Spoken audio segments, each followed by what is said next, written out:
In that instant, Klein even believed that he had transmitted back. However, the elegant cast lamp surrounded by brass grids and the silver inlaid tin, which old Neil kept his hand-crowned coffee in, made him recognize the reality he was in. The transmigrator Emperor Rosell is really a fellow countryman of mine. He was using simplified Chinese, which doesn't exist in this world, to record secrets. Also, simplified Chinese is a very recent invention, I think in the 30s or 40s. Can someone like correct me if I'm wrong? That means that Rosell is around the same time that Klein was from the 2000s maybe, right? Before he was transmigrated. With the indescribable feeling of identifying an old friend in a different world, Klein quickly read through the 3 pages. 18th of November, truly a fascinating matter, a blue sky experimentation. So that you have French accent, truly a fascinating matter, a blue sky experimentation, and a chance. No, I'm not doing that. And a chance mistake made me discover the pathetic fellow, lost and trapped in deep darkness amid the storms. He only approached the reality of this world on the day of the full moon every month, yet he is unable to transmit his cries. He's lucky to have met me, the protagonist of this era. Leonard is copying him, guys. After reading the paragraph I wrote above, I suddenly felt a little down. Even my Chinese is written like translation.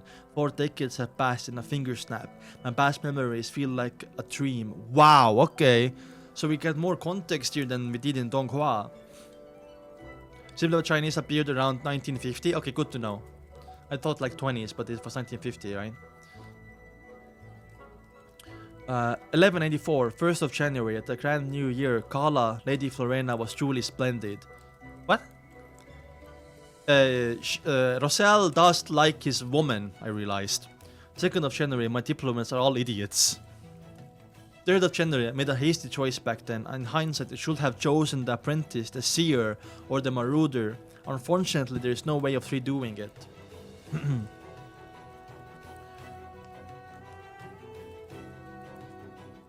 The 4th of January, why are my children so stupid? I repeated myself so many times, do not be fooled by those charlatans. The key thing about potions is not about grasping them, but digesting them.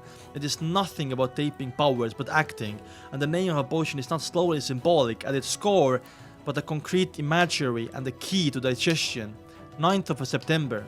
Alliance opposing me has been established. Faisak from the north, Loan from the east, Frinapoter from the south. My enemies have finally joined forces, but I have no fear. I will use a fax to teach that the generations of weapons and knowledge cannot be compensated by mere numbers and low-grade sequencers. Besides, it's not as though I do not have subordinates. As for the higher grades, I have they forgotten who I am. Damn. That's crazy. 23rd September. I have lost communication with the ship seeking the Forsaken Land of God.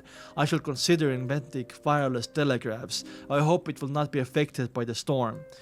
Damn, okay. Are they going to the Forsaken Land or something? 24th of... Yeah, they are.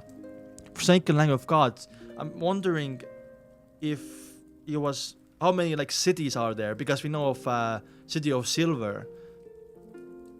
And why is it called Forsaken Land of God? For the 24th of September, Miss Itasa is more mesmerizing than Lady Florena. Perhaps I'm just being nostalgic about my youth. Bro, he's talking about women a lot, man. Wow. Due to the incomplexity of characters in simplified Chinese, the font was slightly larger than normal, leading to less content on each page. Furthermore, for preservation and land research purposes, the back of each page was left empty, but even so, Klein felt an upheaval of emotions when he read the diary, and particular Emperor Cell's description of the crux of potions made him feel like he found the path to the solution. He was thrilled at having learned a priceless secret. Okay, perhaps this will be a beacon of my future path as a beyonder. Well, the 3 pages belong to the entries at different times. It seems Emperor Cell only writes the year of the first entry of each year. Wait, what? It seems Emperor Cell only writes the year of the first entry of each year. It cannot be determined which year the 2 pages of September and November belong to. Who is the pathetic fellow he discovered? What do digesting and acting actually mean? Pathetic fellow. People I can think of is Saratul, but I think he was communicating with Saratul and they were acquaintances. Let's do a French accent and stop. Yeah. First meeting was like chapter 5. He likes girls. Yeah, he likes his woman. What do digesting and acting actually mean? Where is the forsaken land of God? These questions bubbled in Klein's head. It made him eager to immediately gather all of Emperor Cell's diary and read it from cover to cover. Klein? At that moment, O'Neill asked buzzedly across him. Klein jolted awake as he hurriedly covered it up with a laugh. I thought I could be the most special one. I was trying to decipher and interpret it. Sorry. You are young indeed, O'Neill nodded, laughing. I once believed that I was the most special one as well. Klein flipped through the 3 pages in his hand after confirming that he had not missed anything. He handed it over to O'Neill and thoughtlessly asked, "Do we only have these few pages?" Damn, okay. The Forsaken Land of God is the most interesting one because now finally in the donghua we have Derek, right? So Derek can explain more stuff about it to Klein, right? But we did not see much of that in the donghua. We just saw Derek joining the Grey Folk, that's it. Right? Tarot Club. Now I'm excited again to see more Tarot Club meetings. I can't wait, bro. I want to see more of Emperor Cell's diary. Do you think there will be many? O'Neill caressed the script as his wrinkles deepened from his cough. There are not many incidents a year that involve Beyonders and Mister to begin with. The major reason is the gradual extinction of extraordinary species in our northern continent. Ooh, we said northern continent. Does that mean we're gonna open up and go to the southern continent to get more ingredients? Without them, there won't be a lot of potions, causing the number of Beyonders to reduce in time. Over the past year, centuries, dragons, giants, and elves have become simply records in books. Even the sea folk, or the land of God. There might be these things in the land of Forsaken God. Land of the Forsaken Gods. It was mentioned, yeah. Even the sea folks are no longer seen in the nearly coastal waters. Upon hearing this, Klein suddenly thought of a meme. He immediately said with a smile, I think it's time to establish a Dragons and Giants Protection Association.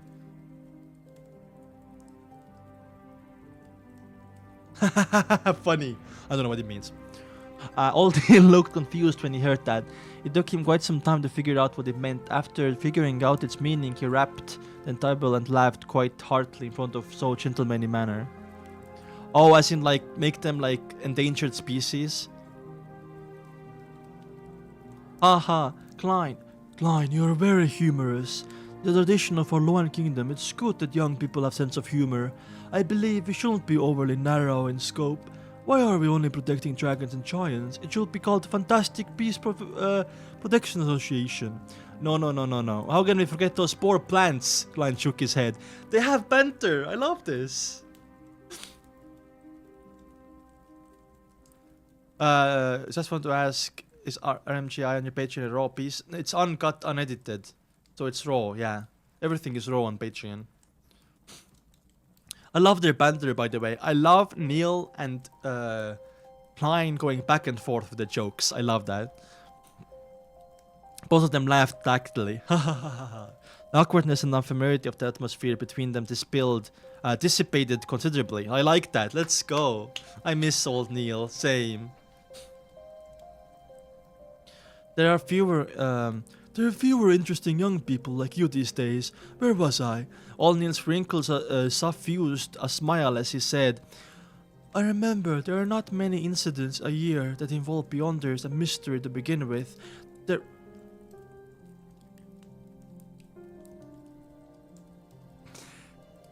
retards who revere Emperor Rosel are a minority. are the minority of the minority. It's already pretty good that we can obtain 3 scripts. Well, the other larger cathedrals or dioceses might have some. That's crazy, man. Old Neil with the R word. What the fuck, Old Neil? That's so uncalled for. After muttering few words, he took a approval note which Klein had placed on the table earlier and took a look. I can't believe, like, Old Neil saying the R word like that. You know what I mean? Like in the donghua, imagine the dub. Imagine the dub, Old Neil was like, those retards. I just can't wrap my head around that, man. Are there pistol bullets, rifle bullets, or steam pressured bullets? It's a revolver. Oh. Are there pistol bullets, rifle bullets, or steam pressured bullets? A revolver, answered Klein honestly. Alright, I'll go get them. Do you have any underarm holster? As a gentleman, we can't let you have something bulging below your waist in public. Old Neil made a joke that all men understood. Wow, this is so funny. No, do I need to get Captain to include it? Klein smiled cooperatively. Old Neil stood up and said, there's no need, I just need to make a record if an accessory item. Repeat after me, accessory item. Were you a teacher in the past? Joked Klein. I spent some time in the church Sunday school and free schools. Old Neil waved the note and took out a key from the drawer. He then opened the iron door that led into an inner chamber. Beyonders, sorry, I don't know why my accent went going. Beyonders do not seem much different from commoners, Klein murmured silently, before casting his gaze on the table where 3 pages of diary were. Emperor Cell is indeed involved in a realm of mystery. His diary is invaluable to others. They're just pieces of scrap paper. It's unknown where they will be deciphered, but they are a valuable treasure to me. I wonder where the remaining parts of the diary are. This leads, I think, Klein to ask the Tarot Club to go gather the pages for him, right?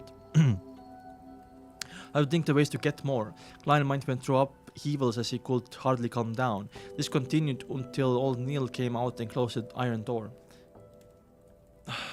10 demon hunting bullets, 30 revolver bullets, oxhide underarm holster, the 7th unit special operations department badge. Please count them and give them a try. Remember to sign the logbook. Old Neil placed the items down on the table. The revolver bullets were arranged neatly in a paper box which had divided into 3 layers. The bullets shimmered with a yellow sheen, just like bullets back home, but they appeared narrower. As for the demon hunting bullets, they were kept in a small iron box. The shape was identical to regular revolver bullets, but their surface was silver in color. Upon a more careful examination, they were complicated and dazzling patterns with tiny sacred emblems. A black background dotted with the stars and half-crimson moon engraved at the bottom. Ooh, that's so cool. It's actually awesome.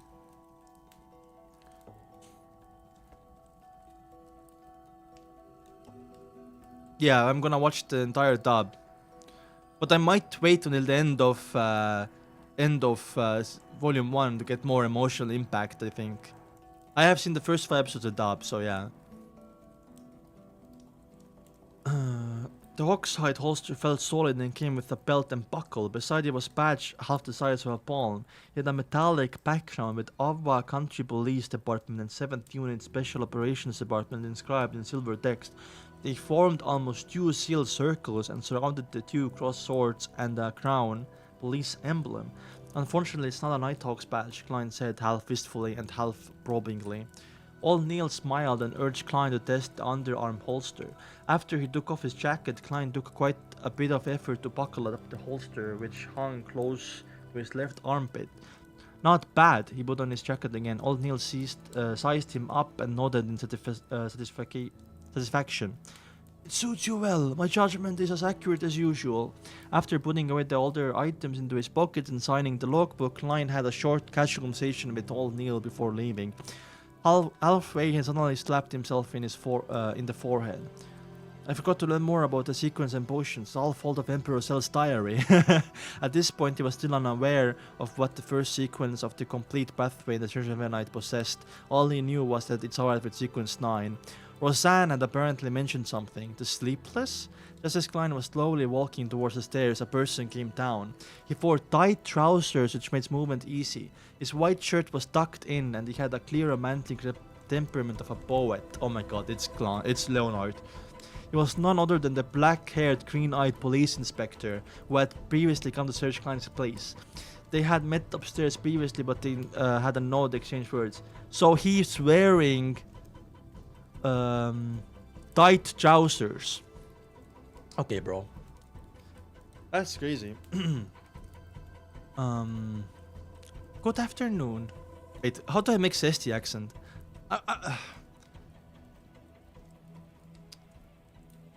Good afternoon. I don't know. I guess I'm gonna use my own voice then. Oh, funny. Good afternoon, greeted the young poet like Nighthawk with a smile. Good afternoon. I believe I do not need to introduce myself, answered Klein humorously. There's no need. I have a deep impression of you. The young Nighthawk extended his right hand and said, Leonard Mitchell, Sequence 8, Midnight Poet. Shut the fuck up, username.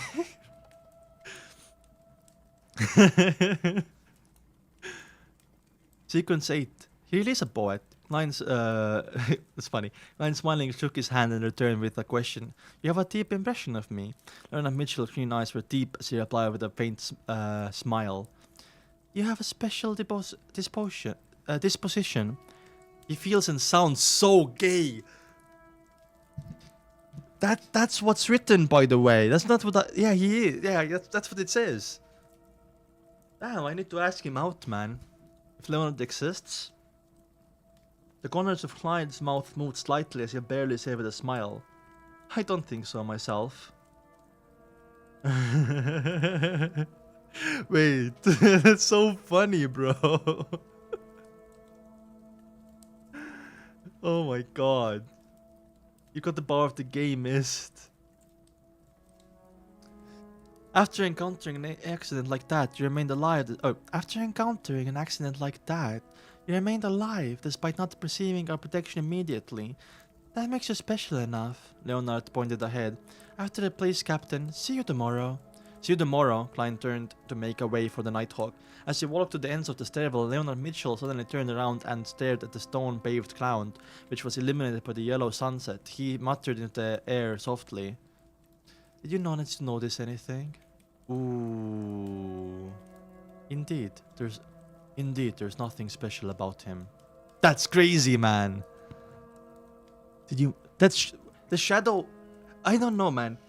Is the shadow grooming Leonard or is Leonard grooming the shadow? There's an old man, maybe from the Sleepless Pathway, because remember, people get murmurings from people that are high sequence, but maybe Leonard somehow figured out to make those murmurings his shadow. You know what I mean? Like, kinda like... Or maybe it's gonna be like a dual personality kind of thing. But that's not what we have seen. Yeah, I've only seen Leonard talking to his shadow directly, so it has to be another identity. It cannot be extension of Leonard. But in a sense, it already is an extension of Leonard. So I think I'm gonna go with the shadow is maybe someone who died but was high enough sequence in Sleepless Pathway that he had figured out how to attach themselves to a newcomer in the Sleepless Pathway. You know what I mean? That's what I think. And he's trying to, like, the shadow trying to cling on and leave through Leonard. And maybe the shadow at one point wants to take over Leonard's body. And Leonard is unaware of that. That might be a possibility. But I just don't think we know enough about the shadow. The only thing we know that it speaks to Leonard. It helps Leonard. But why? We don't know anything else. That's it, right? So I wonder if it actually is as simple as that guy is trying to help out Leonard. But I think there's layers to it. Maybe he's helping out Leonard in Pathway, so in the future he can take control or something like that. That's what I'm going for now. Until we learn more about Leonard. Ooh, chapter 22.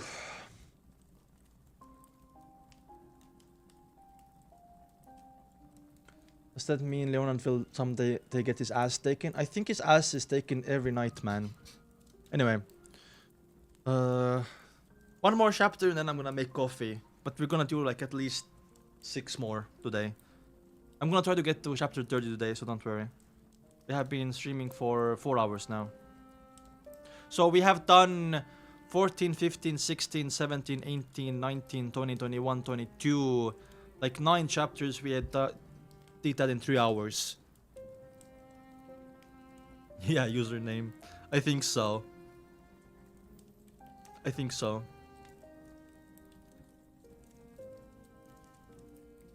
Yeah, my plan is to do 15 or 30 chapters per week. And I'm mostly 30 though. When I have to like maybe like busy with something, I might do like 15, but never less than 15. And if we do 30 per week, that means 1.5 thousand per year. That means we're gonna be finished with the first book in a year or something like that. Anyway, Zaza is back. Welcome back. We just made a theory about Leonard.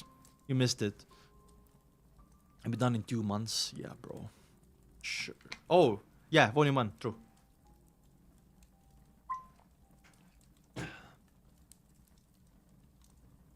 Starting sequence. Let's go. Let's put lies be ambience. Not the epic music. I guess I figured out music, guys. Instead of like having epic music for this, we're gonna have ambience music from different games.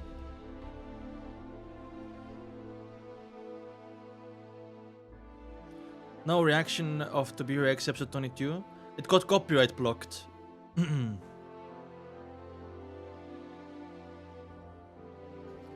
Unfortunately, it got copyright blocked. Starting sequence. After he went up the stairs and returned to the reception hall, Klein was about to beat Roseanne Warwell. Then he heard the brown-haired girl mention briskly, "Captain says that you can come on Monday. He wants you to settle your household affairs first." Alright, Klein never expected the Nighthawk's management to be so humane and accommodating. He made him feel a little grateful. No, that's cute. He was planning on walking early the next morning and making use of the opportunity to wander around, to visit Tingen University. He planned on informing the staff in charge of the interview that he was not participating in the following follow-up interviews. After all, he had originally obtained the opportunity to make the interview because of his professor's recommendation letter. Regardless, it was basic courtesy to have formal closure. Even if it was not for himself, he had to respect his mentor's efforts. Azik mentioned, let's go! And in a world without telephones, where telegrams were charged by the characters, and the fact that it would be too late to send a letter, he felt that taking the public carriage to university was the most economical and suitable solution. Yeah, having received Captain's special approval, Klein did not need to tire himself out. He could wake up late and still make his way there on time. Can he actually reimbursement the public carriage rides? You get no receipt for that, right? Klein was just about to take off with his hat to bid Roseanne farewell when he suddenly thought of something. He looked around and suppressed his voice. "Roseanne, do you know what the starting point of the church's complete sequence is?" He had forgotten to ask old Neil. Roseanne's eyes widened as she looked at Klein in astonishment. "You wish to become a Beyonder? Was it that obvious?" Klein's body language betrayed him as he answered in embarrassment. Having learned that extraordinary and mysterious powers exist in this world, it's inevitable that I have some yearnings for it. "Oh my goodness! Do you know how dangerous it is? Didn't Captain tell you? The enemies of Beyonders are not some cultists or dark warlocks, but themselves." Oh, damn. Yeah, people lose control nearly every year. Some even end up sacrificing themselves. Aw, like Roseanne's father. "Aren't you going to consider how your family will feel?" Roseanne had hand gestures amplified her tone as her reaction appeared overly agitated. "Klein, I think the better choice is to be civilian staff. There's nearly no danger and your salary increases every year." Oh wow. "After a few years of work, you'll saved up so much money, allowing you to rent a bungalow in the North Borough or in the suburbs. You can then marry a rich and charming lady and have wonderful family, having adorable and naughty little angels." Oh my god, Roseanne is so descriptive, dude. He's finishing novel before Easy? What do you mean?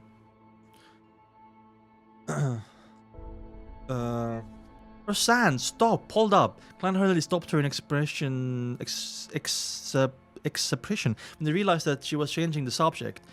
I just want to, well, understand the basics for now. Alright, Roseanne fell silent for a few seconds as she lowered her gaze, feeling somewhat sorry.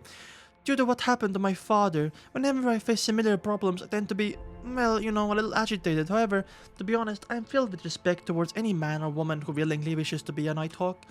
I understand, echoed Klein. Roseanne blinked her light brown eyes and added, My father once said that one should never think they can resolve hidden risks of combat danger by simply becoming more powerful or higher sequencer, is that a word? In fact, it's the opposite. They will encounter more terrifying matters when facing the unknown or terrifying existence. Death and insanity, God, are the only two outcomes. He ended up sacrificing himself 2 weeks after saying that. Wow! Damn! Klein, don't look at me with pity. My life is great now. Really great. It's only right to feel fear towards these matters. I only want to know the basics. Klein repeated his previous reply. Klein is getting annoyed, guys.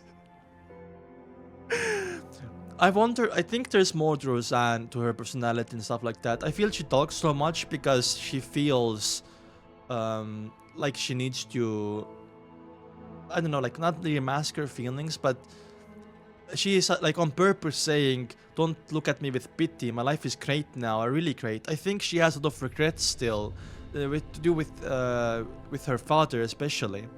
And she actually is hurting, but she's saying that her life is great. Anyway, Glenn repeated his previous reply, not sure whether he should laugh or cry. Damn. Captain explained it more clearly than you, and even if you, Captain explained it more clearly than you, and even if I do not become a Beyonder, I have already encountered something extraordinary. Alright, said Roseanne romantically. I've heard Captain Olneen's conversation before. As extraordinary creatures are declining or going extinct, few high sequencers exist in this era. It's clearly very impressive to become Beyonder. Combining our Tingan city and the suburbs, there are hundreds of thousands of people, or maybe even more, yet there are only about 30 plus Beyonders. Well, it's just my guess. I'm not counting the cultists and dark warlocks who hide in the dark. Without waiting for Glenn's reply, she seemed to regain her vibrancy as she clenched her fist and brought it to her chest.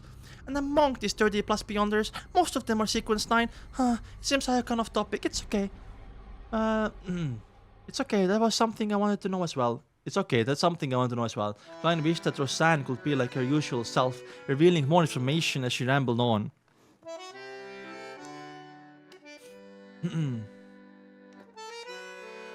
Anyways, already very impressive to become Beyonder. Roseanne repeated herself. The starting sequence of the church's complete sequence is sleepless. Sequence 9, sleepless. Indeed, Klein nodded as he watched Roseanne, finding it hard to stop herself from describing in detail. You should be able to guess from the name. A sleep is someone who doesn't need to sleep at night. 3 to 4 hours of rest is the day will be sufficient.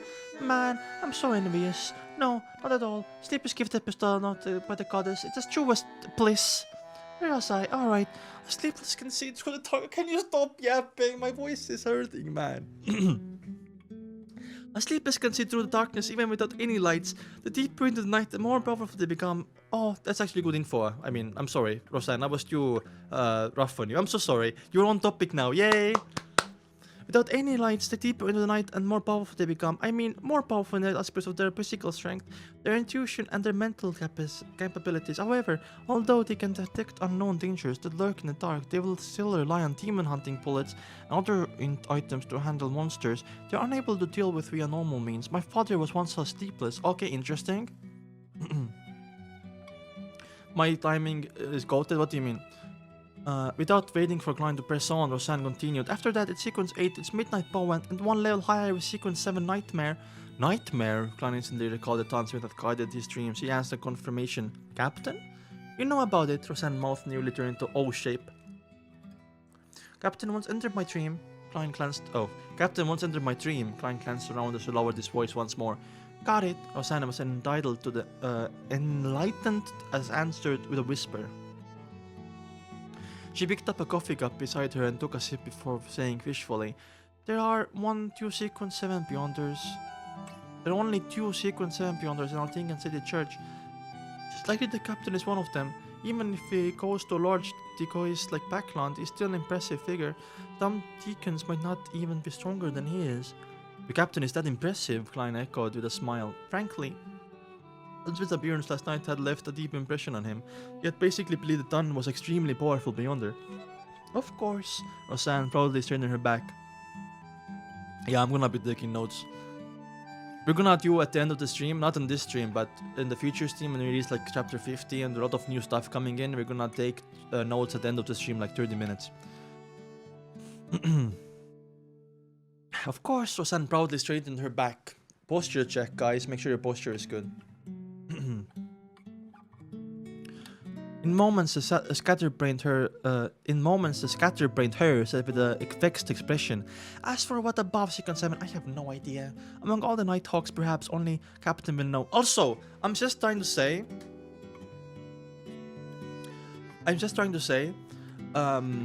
Roseanne having tea with her will go insane. You know what I mean? The tea with Roseanne, the gossip. Wow, I'm all about that gossip, guys. I wanna sit down with Roseanne and have tea with her. She will spill everything, man. Everyone is Indian. I thought everyone is Turkish. Anyway, there's a meme like everything is Turkey, right? Or am I too deep in the meme world? Anyway. It had to be said that Roseanne's description of Sleepless did not match the imaginations.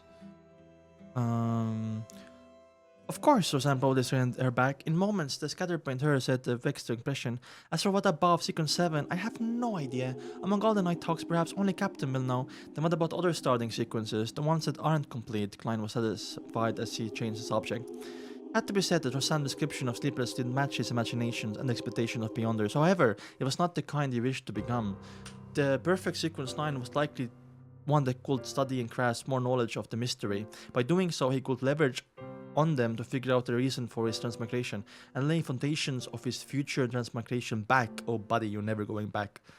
Never heard of that meme? You don't know everything is Turkey? No? Okay.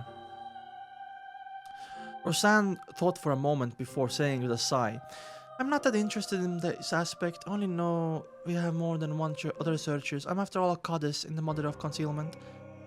Oh, the god... no, not I am. After all, the goddess is the mother of concealment. Well, there should be 2 or 3. Some of our teammates are cold and distant, making me fear them. Also have strange smell to them. Some members, well, I mean, you will talk to old Neil. He knows a lot as well as quite a number of interesting magical rituals. Let me think. He once mentioned this Sequence 9 title, which is also the name of the potion formula. Ah, it's called Mystery Briar. With a number of interesting magical rituals. Mystery Briar sounds very close to what I want. Klein was slightly delighted. In addition, I also know the name of the Sequence 7. I also know of the name of a Sequence 7, the kind that incomplete, Roseanne said with a flaunting tone. She had just thought of it while recollecting. What is it? Klein was abnormally curious. In a world where high sequences were scarce, at the point of them possibly not existing, Sequence 7 was probably considered quite a potent force in the church. Roseanne revealed a sweet smile as she replied smugly, "Spirit medium, Ma'am Dolly," asked Klein subconsciously.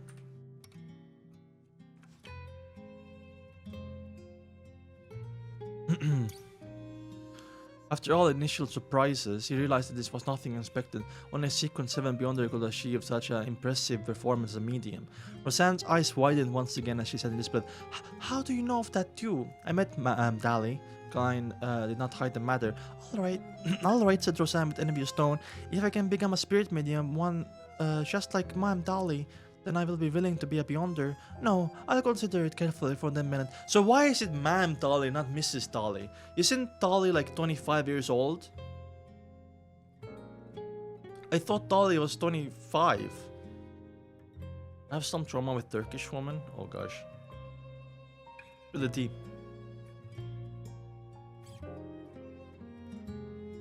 Anyway.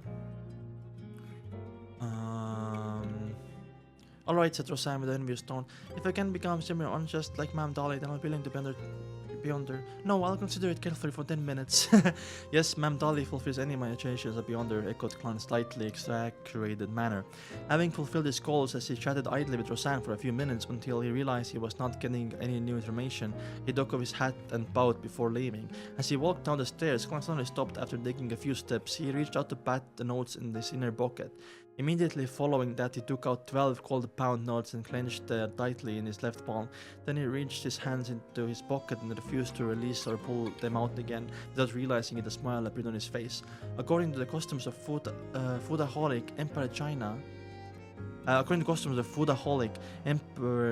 Empire China, a treat to dinner was in order after earning money. Ah, okay, I see.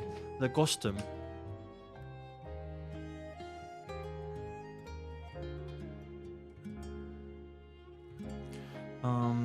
It's time to give Melissa a treat tonight. Let's go.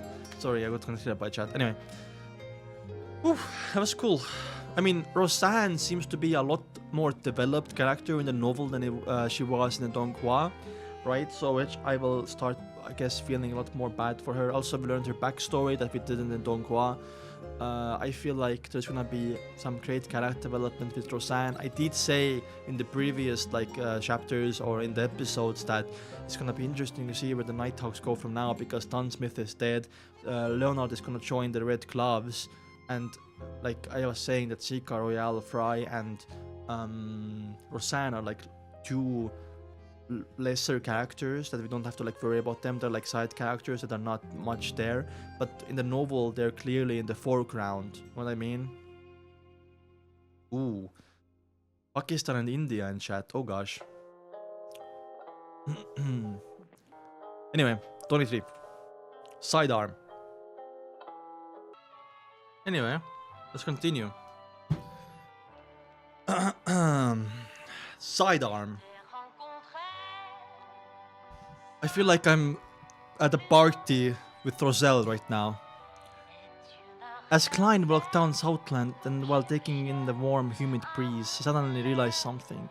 He only had 3 pence of change. If he returned to Iron Cross Street via public carriage, it will cost him 4 pence. If he were to hand over a 1 gold pound note, it would be akin using $100 bill to buy a bottle of cheap mineral water back on Earth. Yeah, there was nothing wrong with that, but it was just quite awkward to do so. So they used 3 pence to travel 3 kilometers and walk the rest of the journey. Klein reached in his pocket with one hand as he slowed down his pace, considering other solutions. Chapter 23. Devil too soon. He rejected the idea. It will take him a while to walk the remaining journey, considering how he was carrying 12 pounds, a massive fortune. It was not safe. Furthermore, he had deliberately not brought the revolver with him. After that, the Nighthawks will confiscate it. If he were to encounter the danger that instigated Welch's death, there was no way he could fight back. Get some change from a nearby bank? No way. There's a 0.5% processing fee. Oh my. That's way too extravagant. Klein shook his head silently. Just the thought of the fees involved pained his heart. It's so much like me, for real.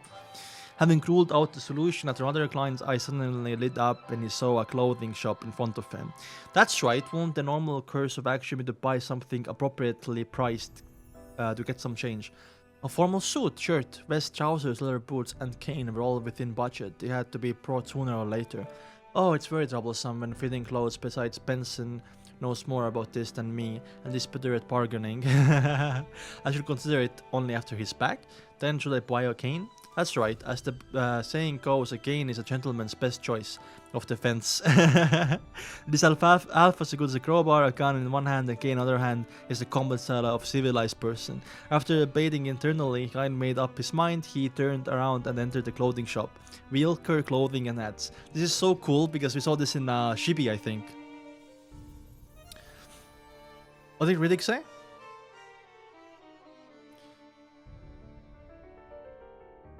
Okay. Anyway, having ruled out one solution after another, Klein's eyes suddenly lit up when he saw a clothing shop in front of him. That's right. Well, the normal course of action to buy something Where am I? Yeah, anyway. Appropriately... Did I read this? I did read this, sorry. The clothing store layouts resemble the clothing stores on Earth. The left wall was... Had Rosell something to do with that? How many more? Like 6 or 7 more. The left wall was filled with rows of alternative attires. The middle rows were decked with things like shirts, trousers, vests, and bow ties. On the right were leather shoes and boots placed inside glass cabinets. Sir, may I help you? A male salesperson dressed in a white shirt, a red vest, came over and asked politely. In Luan Kingdom, rich and powerful gentlemen and high standing enjoyed wearing black suits consisting of white shirts matched with black vests and trousers. Their colors were relatively monotone, so they required their male servants, salespeople, and service attendants to dress more brightly and colorfully when they distinguished themselves from their masters. Wow! Classism is strong here, guys. Username is a girl? No, username is a femboy. Right?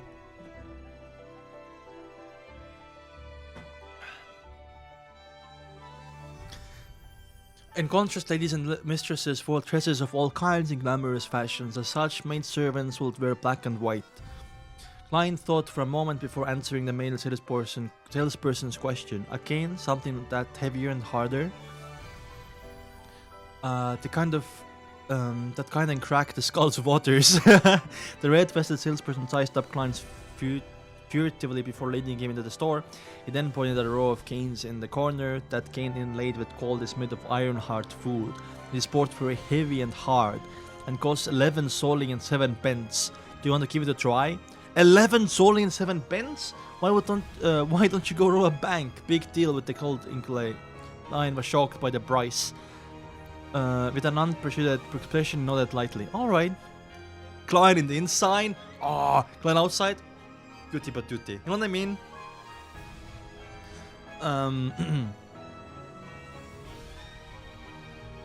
11 solid. With an expression, he nodded distinctly. Alright. The salesperson took down the iron-hard wood cane and carefully handed it to Klein, seemingly afraid that Klein would drop and break the merchandise. Klein took the cane and found it heavy. He tried moving it with it and discovered that he could not sway it smoothly as he wanted. It's too heavy. Klein shook his head in relief. This is not an excuse. The salesperson took back the cane and pointed another 3 canes. This is made of walnut wood, created by Tingen's most famous cane artisan, Mr. Hayes. Ooh, Mr. Hayes. It's priced at 10 solely 3 pence. It's made of ebony wood and inlaid with silver. It's hard as iron, consisting 7 solely and 6 pence. This is made from a core of a white poly tree and is also inlaid with silver, costing 7 solely 10 pence. Klein tried each one of them and found them of appropriate weight. He then tapped them with his fingers to gain understanding of their hardness. Finally, he chose the cheapest one. I'll take the one made from ebony wood. Klein pointed out the cane with a silver inlay which the salesperson was holding. No problem, sir. Please follow me to proceed to payment in the future. With the payment. In the future, if this cane is scuffed or stained, you can hand it to us by handling for free. Damn, okay. So warranty. The salesperson led Klein to the counter. Oh, this song, man. I love this song, man. If this song comes on when old Neil dies, I'm gonna be weeping, dude. Klein took the opportunity to release the 4 gold pound notes from his tight grip and removed 2 of the smaller denominations. Good day, sir. It'll be 7 solely 6 pence. The cashier behind the counter greeted with a smile. Klein was planning on maintaining his gentleman image, but when he extended his hand with the 1 gold pound note, he could not help but ask, "Can I get a discount?" "Sir, but he has a handcrafted, so our costs are very high." "Best price for you, best price." It's from Rise of P, yeah. How many more? I keep saying 6 or 7, man. Can you not? Do you have an ad? Sorry for failing you to Saz. I'm sorry. Klein was planning. Can I get a discount? "Sir, what we have is handcrafted. Our costs are very high." The salesperson beside him answered. "Since our boss isn't here, we're unable to lower the price." Cashier behind the counter added, "Sir, sorry about that." "Alright." Klein handed the note over and received the black silver inlaid cane.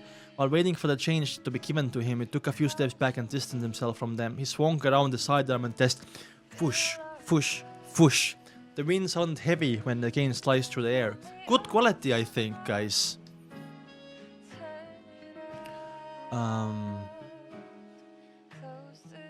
The wind sounded heavy and the cane sliced through the air. I nodded in satisfaction. 6, 7.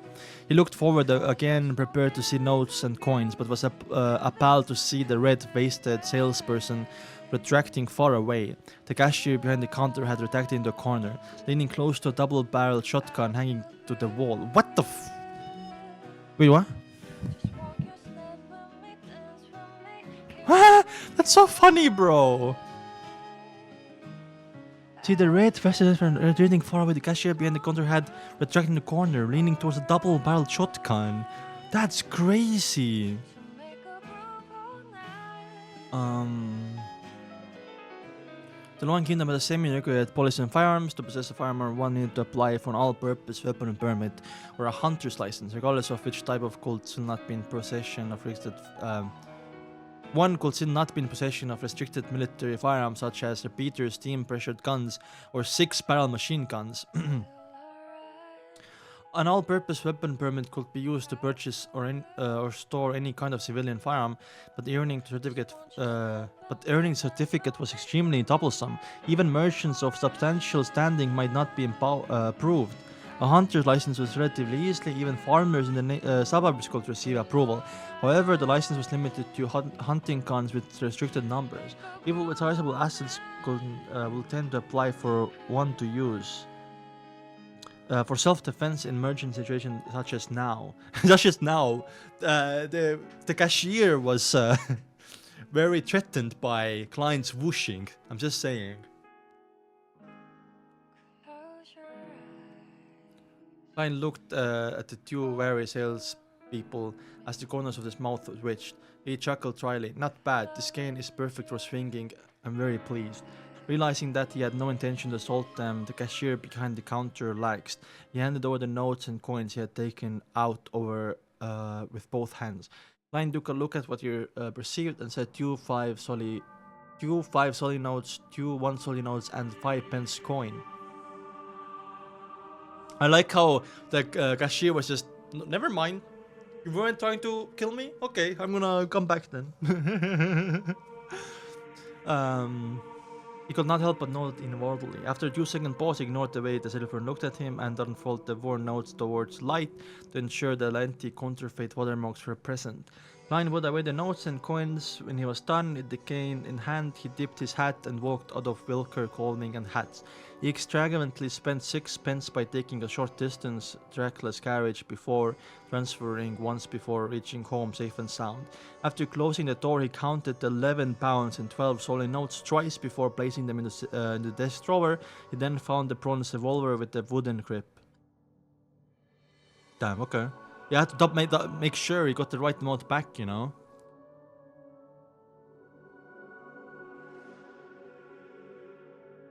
Click, cling, clang. The 5 brass bullets fell onto the table when Klein inserted the silver human hunting bullets, which he had complicated patterns, and the dark sacred emblems into the revolver cylinder.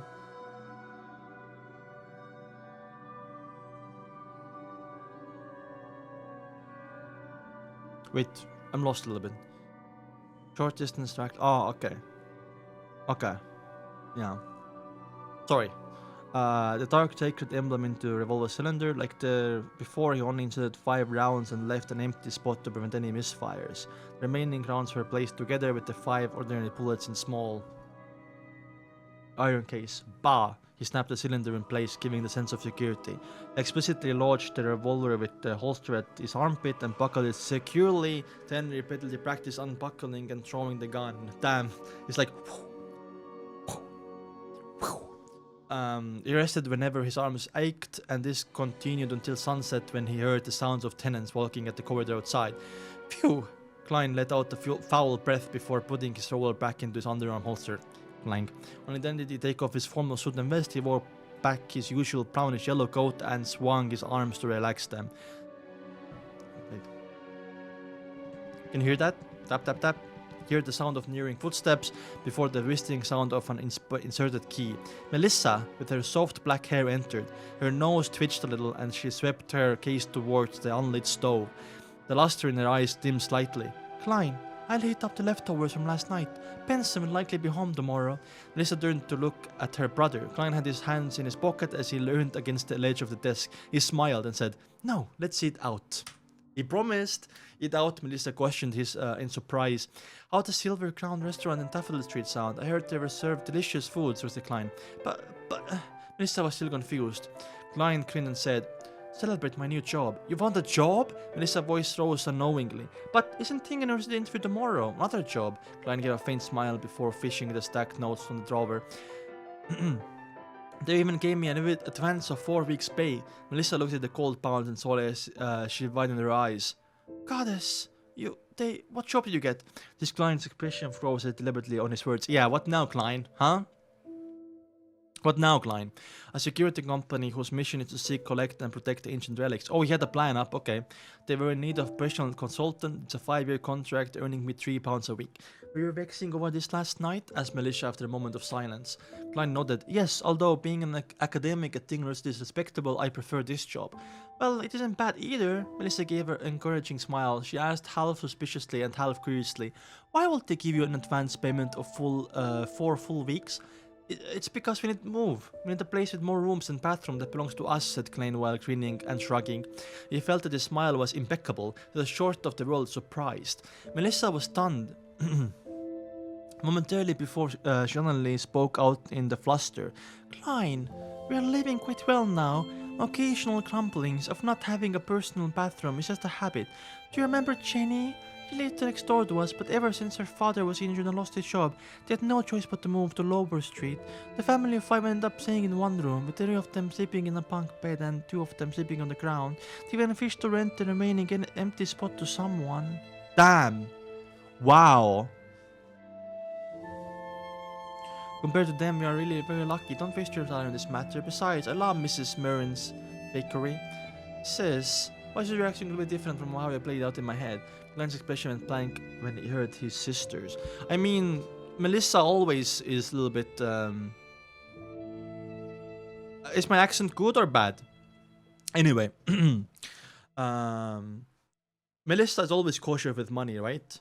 Penny pincher. I saw Klein being a cheapskate. I like that. He's just like me for real. But he's not as big of a cheapskate to go eat with his family. They have a day out. I like that. That's nice. That's nice of Klein. Anyway, chapter 24. Also, we're gonna see Benson maybe in this episode. Or this, not episode, but chapter. Would I make a good demoness, guys? What do you think? If you're enjoying the stream and you haven't subscribed, you're lurking, please subscribe. I want to get 10,000 subscribers by the end of the month. Sorry, at the end of the year. Sorry. End of the month, gosh. I'm this best demoness? You think so? Nightwalker. Nightwalker is an angry kindergartner. Yeah. Anyway, we'll jump into next. Penny pincher. The scow outside was gradually died, Colin as Klein looked into Melissa's eyes. He was momentarily at a loss for words. None of the lines he prepared could be used. He coughed lightly twice as he quickly racked his brains. Melissa, this isn't a waste of salary. It's in the future, my colleagues as well as Benson's colleagues might visit. Are you going to host them in such a place? When Benson and I get married and have... When Benson and I get married, imagine, and have wives, we are still going to sleep in bunk beds? None of you have fiancés yet, right? Well, one of you have fiancés, right? We can wait a little while, we save up more money in the meantime, answered Melissa in a logically concise manner. No, Melissa, it's a societal rule. I was stumbled and could only count on lofty principles. Since I'm earning £3 a week, I should look like I'm earning £3 a week. Damn. Okay, Klein. He's a cheapskate, but not really.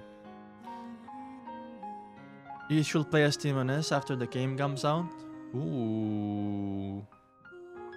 To be honest, having rented the apartment before with other Joe mysteries was no strange to this present living condition as Klein. He was very used to it, but it was because of his past experience that he knew how inconvenient such such environmental was for a girl. Furthermore, his goal was to become a beyonder and study mysticism to find his way home. In the future, he was bound to conduct some magical rituals at home. Having too many people in the apartment building made incidents prone to happen. True, Klein is thinking this logically as well, by the way. Klein is making a point exactly. He can't practice his mysticism in this apartment, right? With bunk beds. I'm guessing he's sharing a room with Benson when Benson is home, because he also has bunk bed, right? John Mysteries. Klein saw that Melissa was about to continue arguing and hurriedly added, "Don't worry, I'm not planning to get a bungalow, but probably a terrace. Basically, it has to have a bathroom we can call ours. Also, I like Mrs. Mirren's bread, tea and biscuits, and lemon cakes too. We can first consider places near Iron Cross Street and Daffodil Street." Melissa pouted her lips slightly and fell in silence for a moment before nodding slowly. Yes! We convinced Melissa!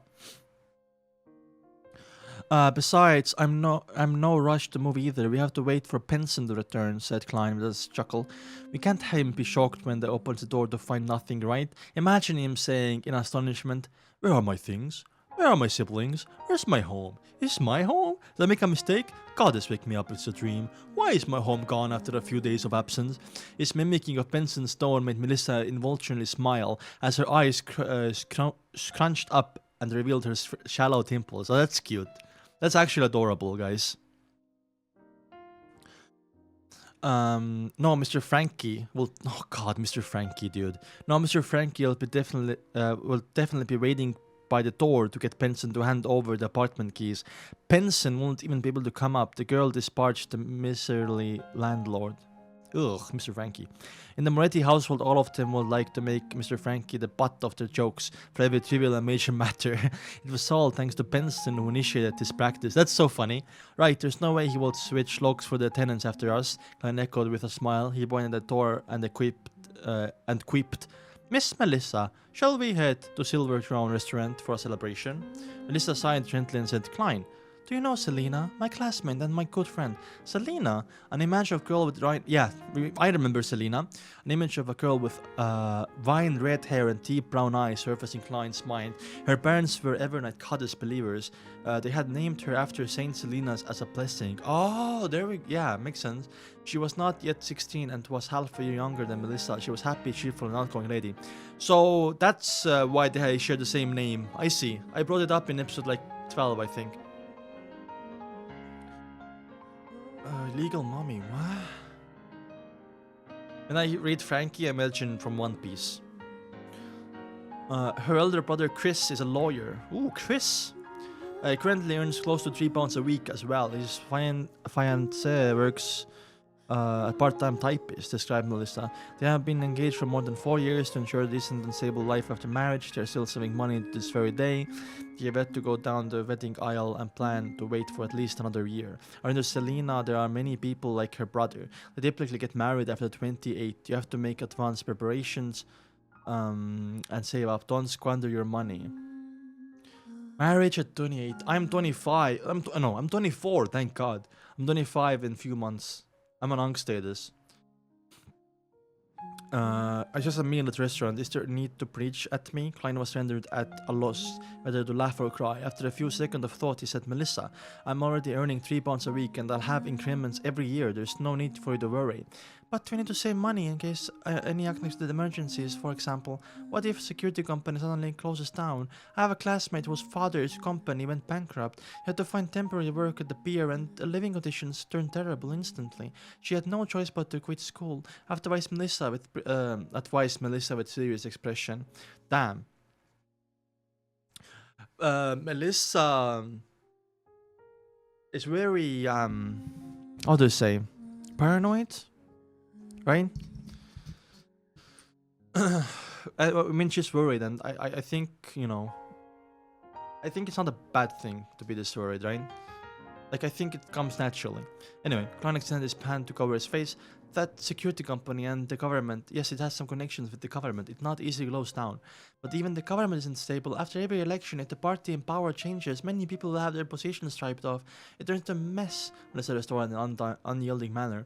Sis, you sure know a lot. Klein found in humor in the exasperation and shook his head. Alright then.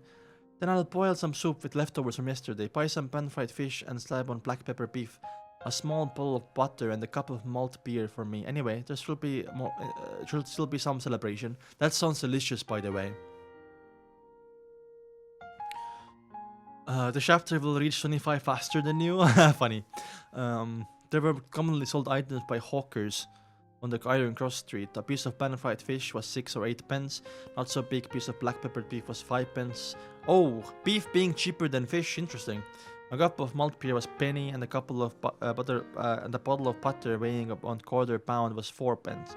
Buying a pound of butter would only cost 1 solely 3 pence. So the original client was responsible for buying ingredients during holidays, so he was no stranger to prices. Client did a mental estimate that Melissa would need about 1 solely 6 pence, therefore he took out 2 1 solely notes. Alright, Melissa did not object to client's proposal. She put down her backpack of stationery and took out the notes. When he saw his sister ring a tiny bottle for the butter and post for other food, before briskly walking to the door. Klein thought for a moment and shouted out to her, Melissa, use the remaining money to buy some fruits. There were many hawkers on Iron Street who would buy low quality or expiring fruits from other places. Oh, really? Residents were not outraged about this because the prices were extremely cheap. That's good, actually.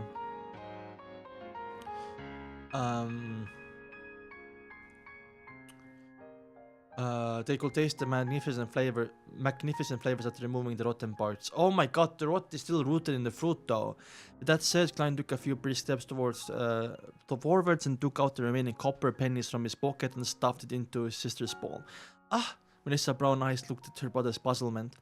Klein took out 2 steps back and smiled. Remember to go to Mrs. Myron's. Reward yourself with tiny lemon cake. Melissa's mouth widened as she blinked. Finally, she had a single word. Okay. She quickly turned around, opened the door, and ran towards the stairwell. A river tore through the land with cedar and maple trees lining the banks. The air so fresh it was intoxicating. Damn. I want to breathe that air. Klein, who was here to put closure to interview, had his roller with him. He held his cane and paid 6 pence for his public carriage. He walked down a cemented... What? Where the fuck did I go?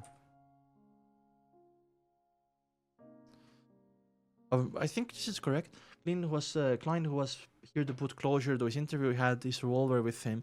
He held his cane and paid 6 pence for public carriage. He walked down a cemented path and approached a 3-story stone building which was shaded by greenery. It was Dingens University Administrative Block.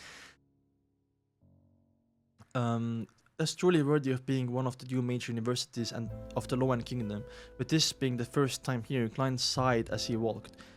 Compared to Dingens University, University right across the river would only be described as shabby. Heave ho, heave ho. Voices approached slowly as 2 rowing boats made their way upstream across the Koi River. Oars were being rowed in an orderly and rhythmic manner. This was a rowing sport that was popular among all the universities in the Lowen Kingdom. Rowing sport is usually like very aristocratic sport, right? Oh yeah, he has to go to the university to cancel his interview. You're right, I forgot.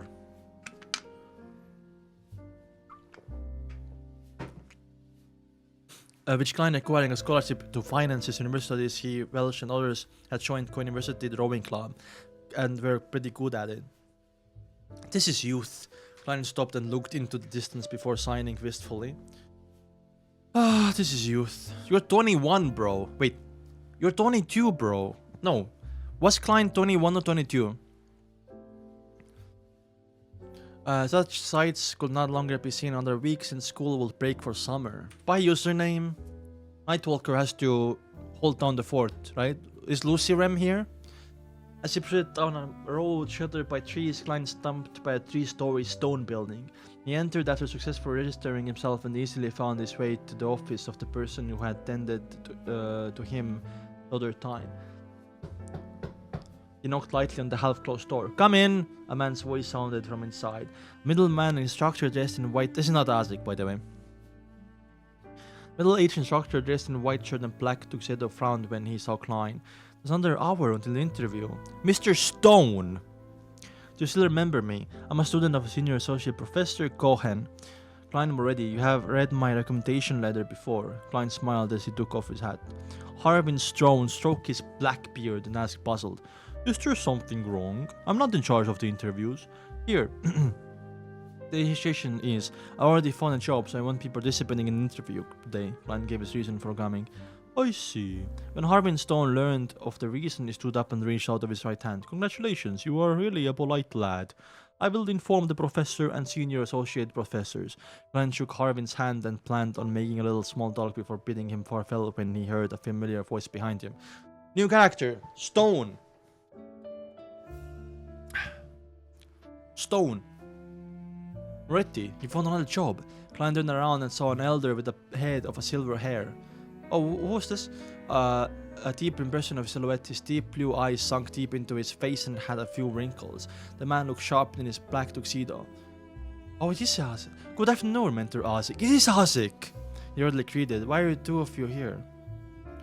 Deep blue eyes sunk deep into his face. True. Damn. Let's go. The elder was no other than Senior Associate Professor of University's History Department, who was also his mentor, Mr. Quentin Cohen. Oh. Wait, what?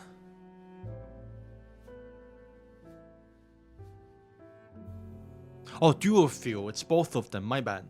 Mr. Quentin Cohen. Beside Cohen was a middle-aged man with a bronze-colored skin, of average build. He did not have any facial hair and held a newspaper in his hand. His hair was black and pupils brown. His facial features were soft and his eyes revealed an indescribable sense of weariness. Oh, hello there. Like it had seen the fishes of life. Damn. Damn. He did. He has seen. I don't know how old Isaac is, but he is old. Beneath his right ear was a black mole which could only be seen if looked at carefully. Damn. Hello, Isaac. Hello there. Klein recognized him since he was co-university's Mr. Department lecturer, Mr. Isaac, who often helped the original Klein. He enjoyed debating with his mentor, Senior Associate Professor Cohen. They often had clash of opinion, but even so, they were best friends. Otherwise, they would not have enjoyed meeting up for a chat. Cohen nodded and said, with a relaxed tone, Isaac and I are here to participate in an academic conference. What kind of job did you get? Security company which seeks, collects and protects ancient relics. They were in need of operational consultant and are paying me £3 a week. Klein repeated what he said to his sister yesterday. Following that, he explained, as you know, I prefer exploring history instead of memorizing it. Cohen nodded slightly and said, everyone has their own choices. I'm very happy that you wanted to come to Dingus University. Inform them you insist of just not showing up.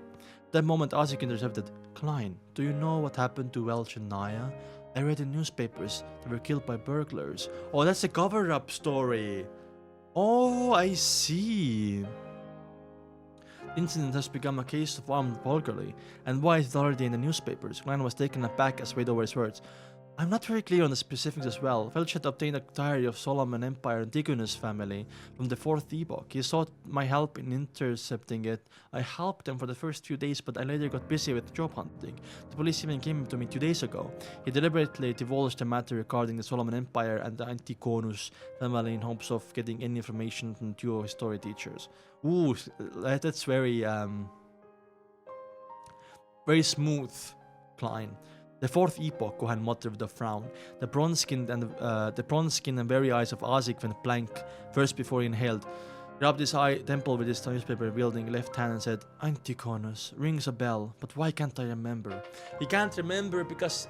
Oh! That means he was around in the 4th epoch. I mean, we know that, but... I wonder if he has more connection to Antigonus than we... by just being like a bystander. But he was like involved with Antigonus. Okay, so we met Mr. Isaac, we met Mr. Cohen. Melissa is gonna cook us soup, which is good. And Isaac knows more about Antigonus, but he can't remember because of his pathway, right?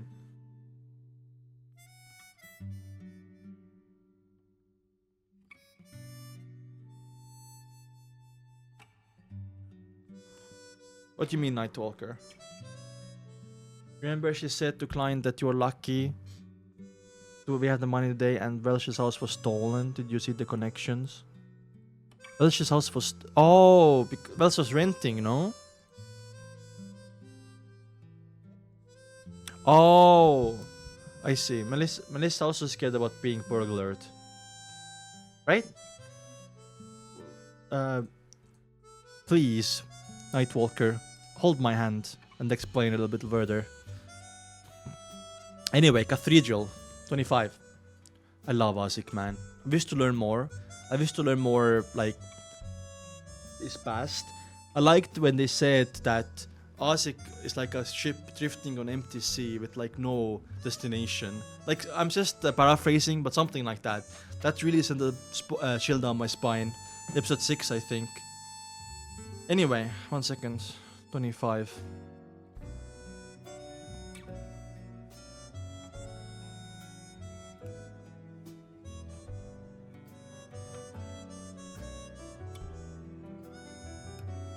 Give me like 10 seconds.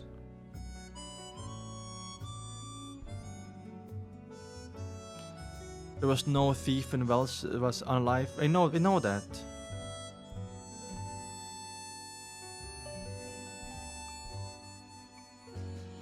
Wasn't Welch and Naya killed themselves because of the 008? At the same time, Bieber took the notebook, I'm guessing from Welch's house, right? So it all was written by the 008. There was no coincidence there. Is that what you're asking? And maybe he took the money as well, or maybe Nighthawks took the money to like cover up and make it more believable or something. I don't know. Maybe?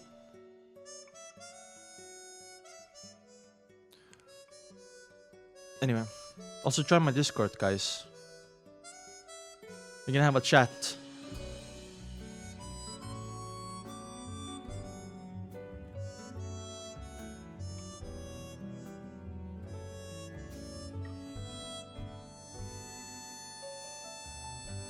To make it believable, I think Nighthawk took money. Yeah. I'm guessing so, right? And maybe Nighthawk later, to cover up the story, they're gonna be like, oh, the thief was found and money returned to Welch's family. Bieber didn't take the book. In episode 13 we saw Klein giving... and Klein has no recollection of that. You're right. So there was no burglary at all. They just killed themselves because of 008, but Nighthawk just made it a cover-up that it was a burglary. Because they have to do that, right? They have to make a plausible story. And the money was Klein's first fate. Oh my fucking god, imagine. I think the money will be returned to Welch's family. They're gonna be like, oh, we caught the burglar, but we can't reveal his identity, and here's the money back. Maybe. Why is there a Japanese song?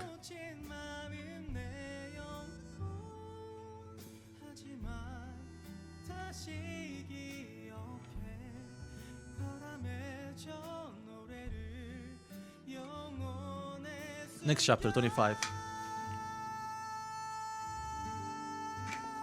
They'll earn the money. Yep. While Asik muttered to himself, it's too loud. Wait, let me get up this song. Nothing against like Japanese songs, but yeah. Anyway. Always dark mode. While Asik muttered to himself, he subsequently shot a glance at Quentin Gohan, seemingly hoping for hints to jolt his memories. Gohan, with his deep-set blue eyes, shook his head without any hesitation. I do not have any impression of it. Alright then, perhaps it just shares a root. Asik lowered his left hand and gave a self-deprecating laugh.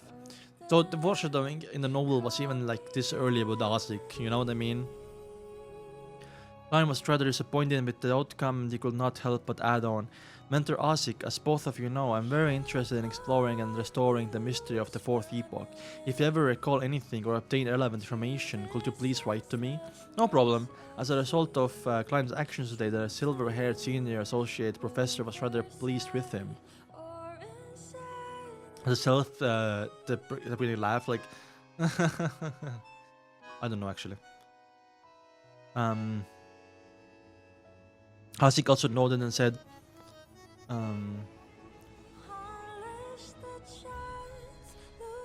this is rather still the same as before. For now, but we'll be moving soon. I'll write a letter to inform you where the time comes, replied Klein in a respectful manner. Gohan shook his black cane and said, it is indeed about time we move to a place with a better environment. Gohan is probably an aristocrat, right? That moment, Klein caught the glance at the newspaper in Ozik's hand. He deliberately on his words before saying, Mentor Ozik, what did the newspaper say regarding Welsh and Naya? I only learned a little from the police who were in charge of the investigations. Ozik was just about to answer when Gohan suddenly pulled out the pocket watch that was linked to his pocket tuxedo by a golden chain. Click, he opened the pocket watch and tapped his cane. The meeting is about to begin. Ozik, we can't be delayed any further. Give the newspaper them already. Alright, Ozik handed over the newspaper. He had read to Klein. He will be going upstairs. Remember to write a letter. Address has yet to change. It's still the Koi University History Department office. Funny, Ozik. He laughed as he turned away and left the room with Gohan.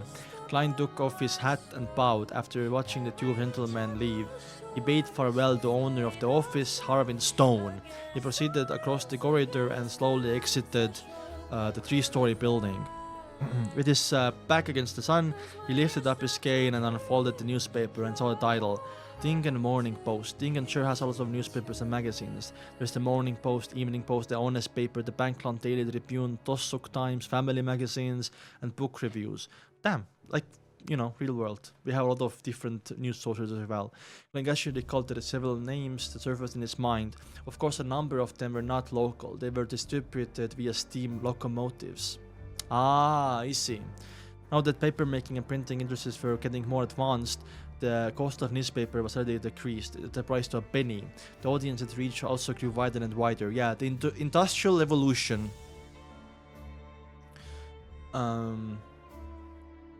Klein did not scrutinize the details of newspaper, quickly flipping the news section with the report. Armed burglary murder. According to the police department, the scene in Mr. Welsh's home was a horrible sight. There were missing gold, jewelry, and money, as well as anything valuable that could easily be taken away. Not even penny was left behind. There's reason to believe that this was done by a merciless group of criminals not hesitant to kill the innocent, such as Mr. Welsh and Mad Naya. One side of their faces were caught. Yeah, this is a cover-up story. Outright contempt or kingdom's lost. This is a challenge to public security. No one wished to have such an encounter. Of course, one piece of good news is that the police have located the murderer and captured the main culprit. Oh! We'll do our best to provide news on any follow-ups. Reporter Sean Browning. So I'm guessing they're never gonna release the identity of the alleged burglar. If season 2 will cut scenes and I'm out. They can't put everything in, you know what I mean? They have to cut some scenes out. The matter has been handled and covered up. As Klein walked through the boulevard, he nodded in a hardly noticeable manner. He flipped through the newspaper as he strolled down the path, reading the other news articles and serials in the process. Suddenly he felt hairs on the back of his neck stand as though needles were stabbing at him. Oh, like ooh, someone's watching him. Okay. Regions. Someone's watching me, observing me, monitoring me. Various thoughts welled up in him as Klein had faint realization. Back on Earth, he had once felt an invisible gaze before ultimately discovering the source of the gaze. However, he had never felt as crystal clear as what he was experiencing now. It was the die of his original Klein's memory fragments. Was it transmigration, or the mysterious luck enchantment ritual which enchants my sixth sense? Klein fought back at the urge to seek out the observer. Using his knowledge from reading novels and watching movies, he slowed his pace, put away his newspaper before looking toward Koi River. Following, he acted as he was admiring the scenery, slowly turning his head in different directions. He acted natural as he turned around, taking in everything with his eyes. Do you know what he should do? He should turn right 3 times, and if the same person is following you, you're being stalked. Okay. Taking everything with his eyes. Other than trees, grassy plains, and students passing by at the distance, there was no other person there. But Klein was certain someone was watching him. Klein's heart raced as his blood surged through his body with the intense thumping. He unfolded the papers and covered half his face, afraid that anyone would discover anything wrong with his expression. Meanwhile, he clenched his cane and readied himself to draw his gun. 1 step, 2 step, 3 step, Klein processed forward slowly. This feeling of spiderpool remained, but there was no sudden outburst of danger. He walked through the boulevard in somewhat stiff manner and arrived at the waiting point for public carriage when carriage pulled up coincidentally. The C word.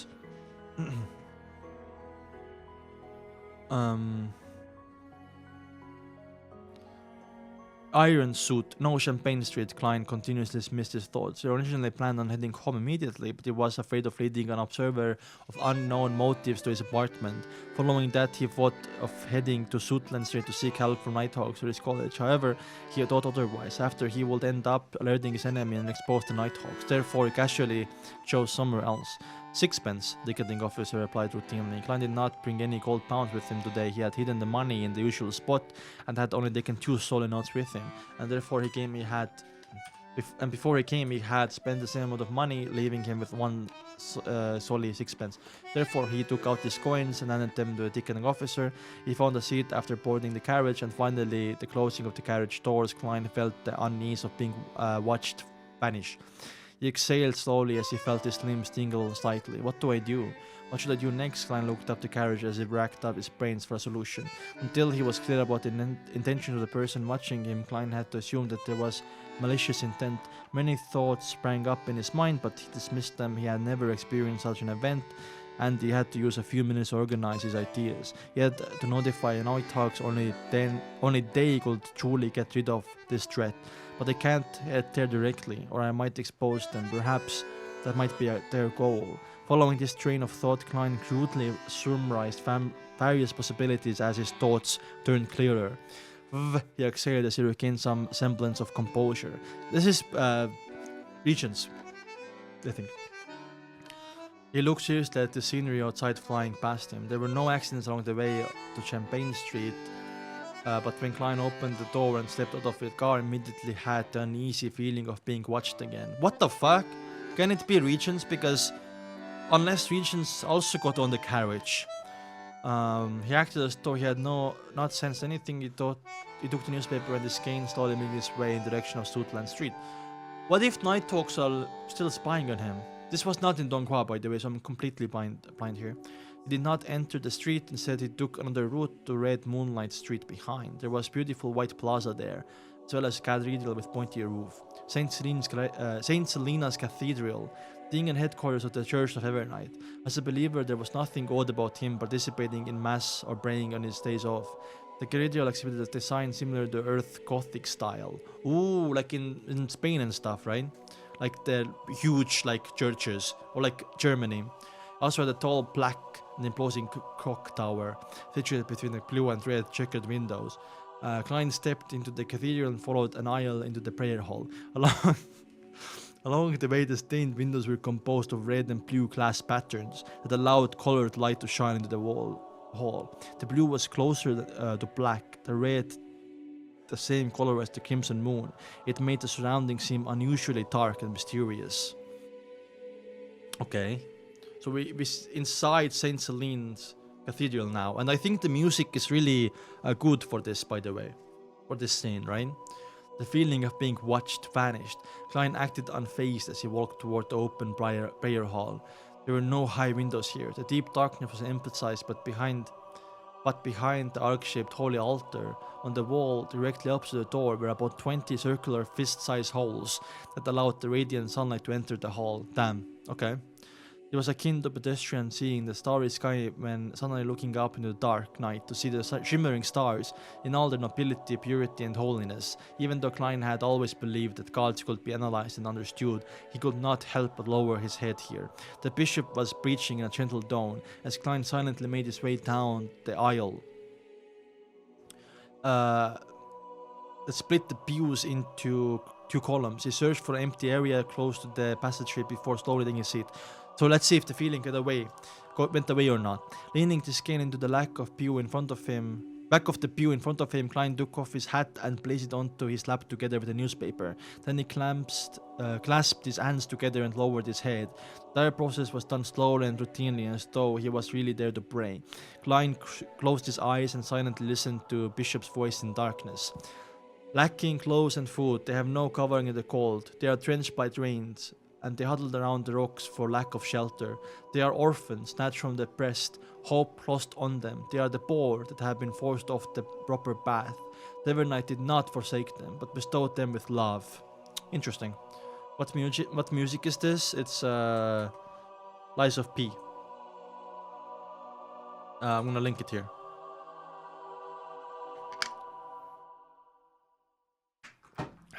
Let's see the footnote. Oh, it's a Bible quote. Job. Oh no, Job. Job should be a censored word, guys. Echoes amplified as they entered his ear. Klein saw a swath of darkness in front of him as he felt his spiral and mind cleansed. Ooh, interesting. You know how the praying works. He calmly took it in until the bishop finished his preaching and then the mass. After which the bishop opened the confessional door beside him. Men and women began lining up. Klein opened his eyes and donned his hat once more. With his cane and newspaper, he stood up and found his place in line. It was his turn after more than 20 minutes. Okay. He stepped in and closed the door behind him. There was a darkness in front of him. My child, what do you wish to say? Oh, it's like confessing your sins. The bishop's voice sounded from behind wooden damper screen. Klein took out a 7th unit special preparation department badge from his pocket and handed it over to the bishop through an opening. Someone's tailing me. I wish to find Ton Smith. As though he had been infected by the silent darkness, his tone turned softer as well. The bishop took the badge and after a few seconds of silence he said, "Turn right from the confession booth and walk to the end. There will be a secret door to the side. Someone will lead the way after you enter." As he spoke, he pulled the rope inside the room, causing a particular priest to hear us chime. Oh wow, this is so cool. Of course they will like work with the Nighthawks. Klein retrieved his badge and took his hat and passed it to his chest. He then gave a slight bow before turning around and exiting. After confirming the feeling being watched was gone, he wore his half-top hat. Without an excessive emotion, he held his cane and turned right until arrived by an arched altar. He found a secret door in the wall, which side he silently opened it before sneaking in quickly. The secret door closed silently as a middle-aged black-robed priest appeared under the illumination of cast lamps. "What is it?" the priest asked thirstily. Klein showed his badge and repeated what he said to the bishop. The middle-aged priest did not ask further questions. He turned around and proceeded forward in silence. Klein nodded and took off his hat. With his black ring, he followed silently in tow. Roseanne had once mentioned the heading left room of the crossroads over Chinese Gate would reach St. Celine's Cathedral. Interesting. Very interesting. All of this was taken out of donghua, right? I'm guessing that he was is being watched by regents and maybe some other members of the secret order, because I think it's very unlikely that it was the same person in Korea University and then again when he got off the carriage, right? Unless maybe he was being like watched a little bit by Azik, but no, Azik went to a meeting. So I think it's just multiple people, but the person we're gonna focus on in the future is gonna be regents. Anyway, practice, chapter 26. Also, nice meeting Azik. Lovely person, man. And Azik has a connection to Anticonus as well, but he doesn't remember.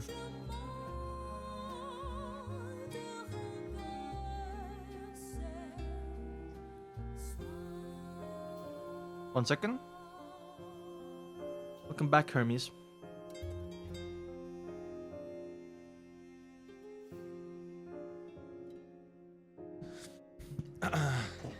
Tap, tap, tap. The sound of footsteps echoed through the dark, narrow corridor, which was otherwise silent. Klein kept his back straight as he kept up with the priest's pace. He did not pose questions or chat idly with him, remaining silent like a windless body of water. After passing through the heavenly guarded passageway, the priest opened the secret door with a key and pointed down a stairwell made of stone. Turn left at the intersection to reach Chinese Gate. May Goddess bless you, Klein gestured the sign of crimson moon on his chest. Commoners practiced etiquette while the religious partook in ritual blessings. Praise the lady, the priest returned with the same gesture. Klein did not speak further as he walked down the dark stone stairwell with the aid of the refined inlaid cast lamps on both sides of the wall. Right away, he subsequently turned back and saw the priest standing at the entrance. He was in the shadows and appeared like an immobile wax statue. Klein looked away and continued to proceed down. It did not take long before he hit ground laid with ice-cold stone slabs. This led him to the intersection. He did not turn toward Chinese Gate because Don Smith, who had recently finished his shift, was definitely not there. He turned right and saw the familiar path. Klein went back up another flight of stairs and appeared inside Blackthorn Security Company. Oh, okay. So who was there then? Seeing doors that were tightly shut or half closed, he did not rush into them. Instead, he went to the reception and saw a brown-haired girl focused on a magazine with a sweet smile. Hello, Roseanne! Hi, Roseanne. Klein came up to her side and deliberately rapped the table. Knock. Roseanne stood up suddenly and knocked over a chair and said to Fluster, "Hi, nice feather today. You, Klein, why are you here?" She patted her chest and heaved a few signs of relief. She was a young lady afraid that her father had caught her. Wait, what? That her father had caught her skimming. Oh, because Don Smith is like a father figure? Is that why father? Anyway, I need to find Captain, answered Klein simply. You gave me a fright. I thought your Captain came out. Yeah, Roseanne glared at Klein. Don't know how to knock? Don't you know how to knock? Should be thankful that I'm tolerant and kind woman. Well, I do prefer the term lady. Is there a reason why you're looking for Captain? He's in a room opposite of Mrs. Oriana. Even though he felt uptight, Klein was amused by Roseanne. He smiled. He pondered for a moment, presenting a secret. Roseanne's eyes widened and she wants to gossip. While she reeled in her disbelief, Klein did not slightly bow before bidding her farewell. He went through the reception partition and knocked on the door of the first office on the right. Come in, Don Smith's deep and gentle voice sounded. Klein pushed the door and opened before closing the door behind him. He took off his hat and bowed. Good morning, Captain. Good morning. How can I help you? Don black trench coat and hat were hanging on a clothes stand on his side. He was dressed in a white shirt and black vest. Even though his hairline was rather high. Stop mentioning it, man. It wasn't important. His grey eyes were deep and the beard much fresher. Someone's following me. Klein honestly answered without any embellishments. Don leaned back and clasped his hand together. His deep grey eyes slightly looked at Klein's eyes. He did not follow up on the topic of being followed and instead asked, You came from the cathedral? Yes, Klein answered. Don nodded gently. He did not comment on his merits or demerits as he switched the subject back. Might be that Welch's father doesn't believe the cause of death that we reported and had hired a private investigator from the Wind City to investigate the matter. Interesting, actually, I never thought about that. Wow. I actually never thought about that. But no, I think it's a secret order. But I never thought about like Welch's dad not believing it because it is like very sudden. Vulgarly, they took the money and they found the culprit, but the culprit was never named because, you know, it is a cover-up by the Nighthawk. So I will be suspicious too. Let's change the music. Also, if you're enjoying the stream, please like the stream and subscribe. We're gonna try to get 10,000 subscribers by the end of the year. Thank you so much, guys. Anyway, let's put a new song.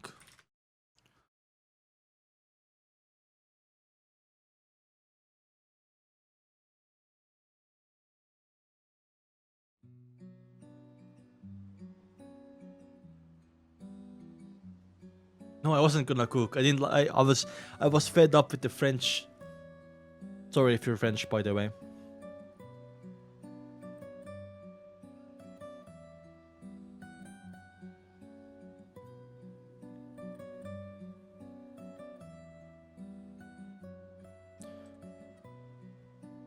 Sorry if you're French, because I will be sad too. Anyway, sorry. I'm sorry. Roseanne's eyes widened, and while she reeled in her disbelief, Klein did a slight bow before riding her farewell. Wait. We read this. Okay, we are down there. Yeah, next page actually. Midseashire, Constant City was also known as Wind City. It was a region with extremely advanced gold and silver industries. It was one of the top 3 cities in Lowen Kingdom. So Welch, very like well-off family.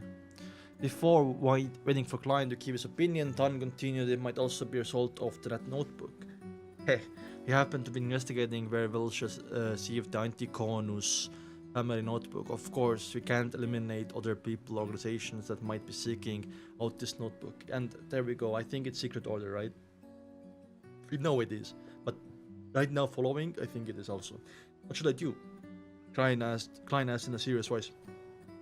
There's a question. He hoped that it was the first reason. Don did not immediately answer him. He raised his coffee mug and took a mouthful, his eyes not showing the silver of a ripple.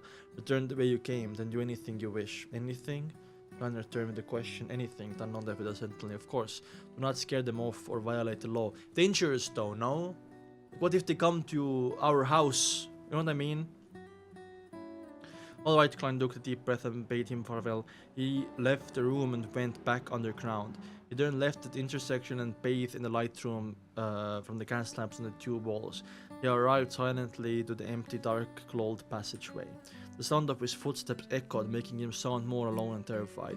Soon, Klein arrived at the stairwell. He went forward and saw a shadow standing there, the middle-aged priest. The duo did not say a word when they met. The priest turned around in silence and made way. He proceeded silently before turning to the prayer hall. The circular halls behind the arched altar were still as pure and bright, while darkness and silence of the building's interior remained. There were still men and women lining outside the confessional, but much fewer than before.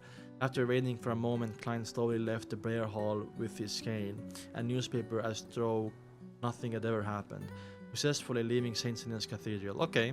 The moment he walked out, he saw the burning sun. He immediately regained the familiar feeling of being observed. Oh my god, immediately, dude. Suddenly, being eyed by a hawk. Nighthawk, no. Suddenly, the question surfaced in his mind. Why didn't the observer follow me into the cathedral? Because he is not a believer of the Evernight Goddess. Although I could have still used the dark environment and the priest to conceal my temporary disappearance, would it be hard for him to continue monitoring me by pretending to pray? If he had not done something wrong, there would be no problem walking in with an open, broad manner, right? Unless the person had some dark history making him afraid of the church, or where, yeah, exactly. Where the bishop, knowing that he might have the powers of a beyonder. In that case, the likelihood of being private investigator is very slim. Klein exhaled and no longer acted as nervous as he was previously. He took a casual stroll before going around and took back to Suitland Street. He stopped at an ancient-style building with the mottled walls. The address on the door was street. Its name was Suitland Shooting Club. But the police department's underground shooting range was opened by the public as a way to earn some additional funds. Oh, really? I see. I went in and feeling of being watched vanished instantly. He took this opportunity to hand over his special operations badge to the attendant. After a short verification, he was led underground to a small confined shooting range. 10-meter target, Klein informed the attendant simply. Next, he retrieved the revolver from his underarm holster and the box of brass bullets from his pocket. The feeling of being suddenly targeted made his desire to protect himself win over his procrastination. Therefore, he could not wait to come over to practice his shooting. Pah! After the attendant left, he flicked upon the cylinder and removed the silver demon hunting bullets. Following that, he filled the cylinder with normal brass bullets.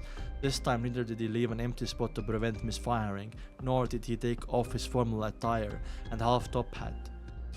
He planned on practicing in his casual getup. Yeah, smart. After all, it was impossible for him to shout, "Wait a minute, let me change into something more comfortable after encountering enemy in danger." It's so funny. Oh my god. I think deep sea optical fiber cables were damaged near the Red Sea, that's why they're slow. Didn't that happen like recently? Like few weeks ago?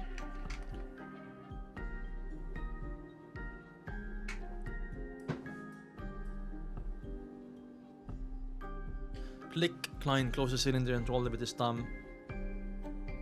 Suddenly held the gun in both hands, raised up straight and aimed at the target more than 10 meters away. However, it was sorry his throat instead he recalled experience at military training. This does not mean that Joe Mysteries was a soldier. Students in China are made to attend short military stints during their shooting days for a short period of time. Okay, footnote there. We have same thing in my country, in Estonia. But instead of going short days, we go for 11 months. And it's only males. We have compulsory military training, right? Now, 11 months is a fucking old time. A long time, sorry. So I actually got out of it. I schemed my way out of my compulsory military service. So call me a schemer, guys. What pathway will I be? You know what I mean? Anyway. Now to form a line with the iron sights and knowledge about Colin's recoil. I didn't go. How was your experience? I didn't go. Russell, while his clothes rustled, Klein repeated his aiming and his holding stance. He was serious as a student taking a high school exam. After repeating it several times, he retreated to the wall and sat down on a long, soft bench. He placed a revolver to side, began massaging his arms, and rested for quite a while. He spent a few minutes recalling his practice before he picked up the revolver with a wooden handle and bronze cylinder. He got into standard firing position and pulled the trigger. Pang! The arm trembled as his body moved back from the recoil. The bullet missed the target. Damn! Pang! Pang! Pang! Drawing from the experience he gained, he shot again and again until all 6 rounds were finished. I'm starting to hit the target. Then stepped back and sat down again as he exhaled. Click! He swung the cylinder out and allowed the 6 shells to fall on the ground.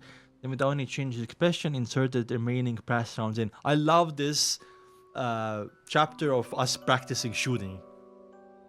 After relaxing his arm, Klein stood up again and returned to his shooting position. Pang, pang, pang! Ringing shots echoed as the target shook. Klein practiced and rested, repeatedly expending the alternative normal rounds and the remaining 5 from before. He gradually hit the target, started aiming for bullseye. He swung his sore shoulders and threw out the final 5 shells. He lowered his head and inserted the demon hunting bullets with the complicated patterns back into the gun, leaving an empty spot to prevent misfiring.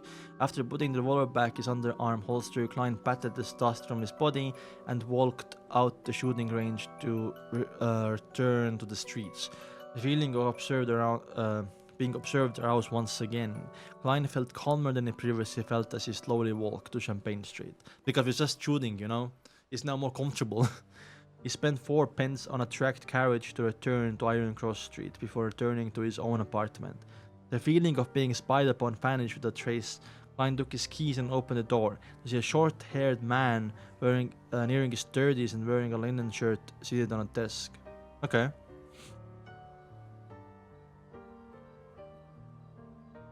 His heart tensed up before relaxing immediately. Klein greeted with a smile. Good morning. No. Good afternoon, Benson.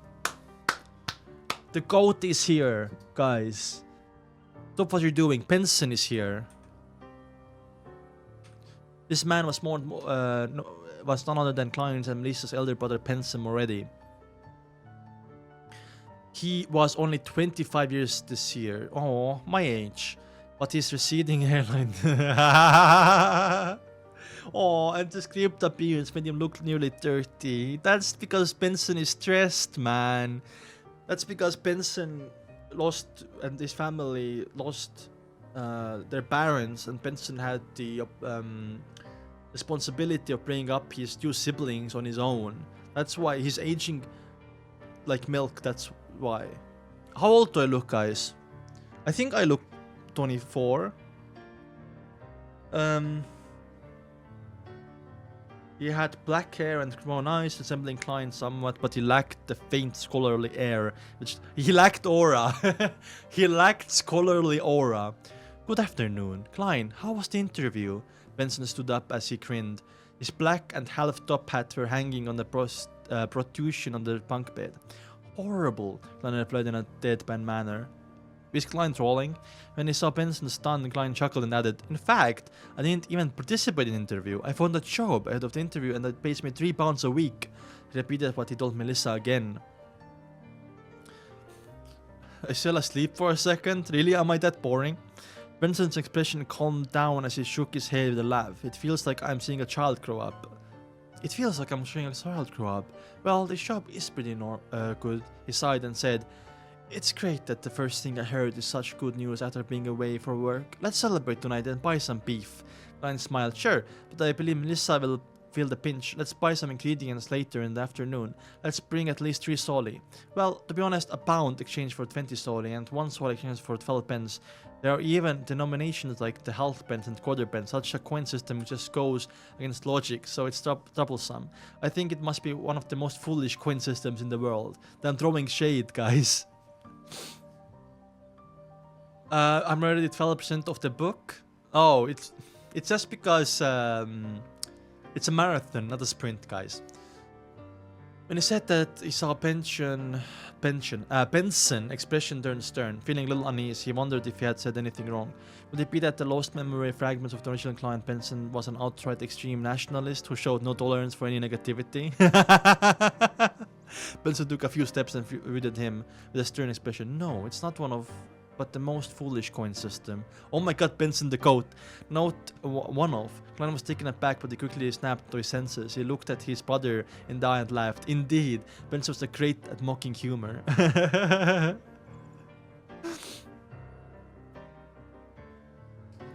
I'm gonna read the first 4 chapters in Normal Mysteries on a web novel. After that, everything behind the paywall. Shh, don't tell him, guys. I'm gonna buy the physical book soon, though. Vince lifted the corners of his lips and said, in all seriousness, you should understand that to institute a reasonable and simple coin system, one needs to know how to count and grasp the decimal system. Unfortunately, there are too few talent among those important figures. That's cool. Damn, I like Benson. The goat is here, guys. And we have been streaming for 5 hours. Reminder, please like, subscribe, and also I'm gonna be posting the first thought on YouTube today, so when it comes out and you haven't seen my first like 6 chapter reaction, you can watch it later. Also, early access is available on Patreon. There's a Beyonder tier over there as well. Blind talking about low end currency for 30 chapters, yeah. Anyway, I'll go get some coffee, guys, and then we're gonna continue. I'm gonna get some coffee and I'm gonna go to the bathroom and sneeze apparently. And I'll be back in like, let's say like 7 minutes, okay? Bye bye. Be right back, I mean, not bye bye. Be right back.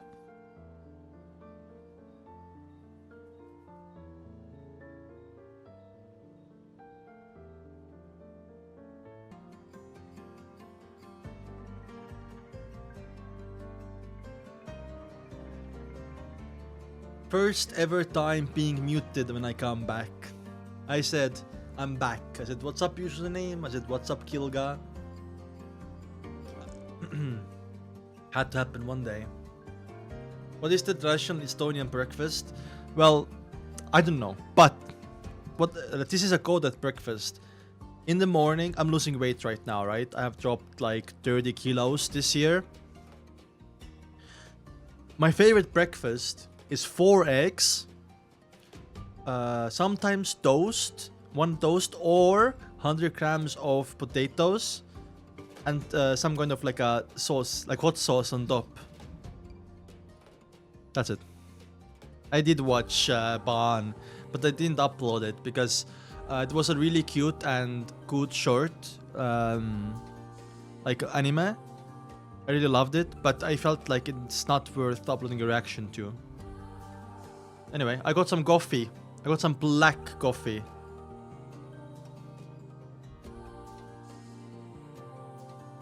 God damn it, I don't want to spill it, guys. I like my coffee black. Like I like my whatever. Never mind. Anyway, let's continue. Siblings dinner. It's simply sharp and incisive. Klein burst out in laughter, using the rich experience he had from his previous incarnation. He added under insult. In fact, there's no evidence to suggest that those important figures have any brains at all. Damn! He fucking called them out, dude. Good, very good. Benson roared with laughter as he gave a thumbs up. Klein, you were a lot of, more humorous than before. It's to do with Shaw, you know? After taking a breath, you can... Because Shaw's and Klein's personality got mixed, you know what I mean? After taking a breath, he continued, I have to go to their beer in the afternoon. I'm only off to work tomorrow. After that, I'll have time. We're going to think in City Housing Improvement Company with both of you.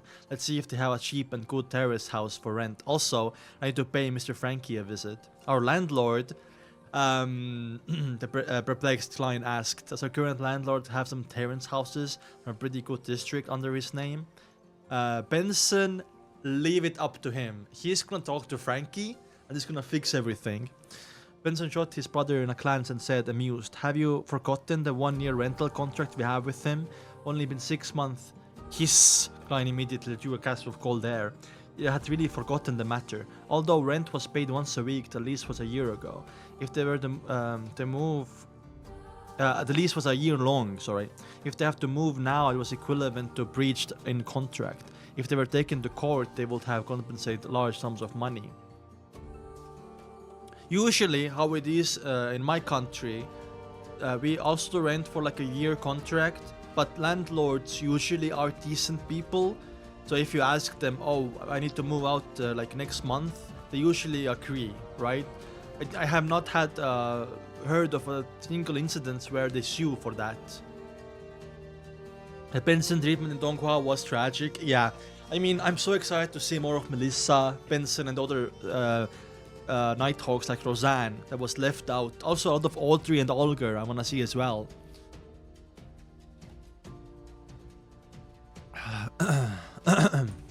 You are still lacking in societal experience, Benson dodged his receding black hairline and said wistfully, this was a clause I fought so hard back then. If not, Mr. Mankey was only willing to lease it for us for 3 months each contract. Those with money, landlords will sign leases for a year, 2 years, or even 3 years to seek stable income. But for us, brokies, our neighbors, landlords would have to have constantly worried that something might happen, depriving them of their rent. Therefore, they would only sign a short-term contract. That's crazy. In that case, they can offer to raise prices according to the situation. Klein summarized and added, using the original client's memories and his own experience as tenant. Benson signed and said, this is the cruel reality of today's society. Alright, you don't have to worry, the issue with the contract can easily be resolved. To be frank, even if we owe him a week's rent, Mr. Frankie will not immediately throw us out. Do you know, it's funny, I know it's translation, but the word, to be frank, came from the Franks, from like medieval times. The saying to be frank is like to be honest, right? So it's funny that in an alternative world, that's not like Earth to be said to be frank. I think it's a translation thing though. To be frank, even if you owe him a week's rent, Mr. Frankie will have immediately thrown us out and confiscated whatever valuable items we have. After all, his intelligence is below that of a curly-haired baboon's. Nepo, baby! There's no way he can comprehend overly complicated matters. Upon hearing this, Klein suddenly recalled a particular Sir Humphrey meme. Bro, Klein is such a chronically online person before transmigration. Joe Mysteries was a chronically online person, a keyboard warrior, before this. He shook his head and said, seriously, no, Benson, you are wrong. Why? Benson was puzzled. Frankie intelligence is still slightly higher than Boone's. Just slightly higher, guys. Klein replied in all seriousness. As Benson seemed to smile in response, he added, if he's on form. Ha ha ha. Benson lost it and burst out in laughter. That's actually funny, dude.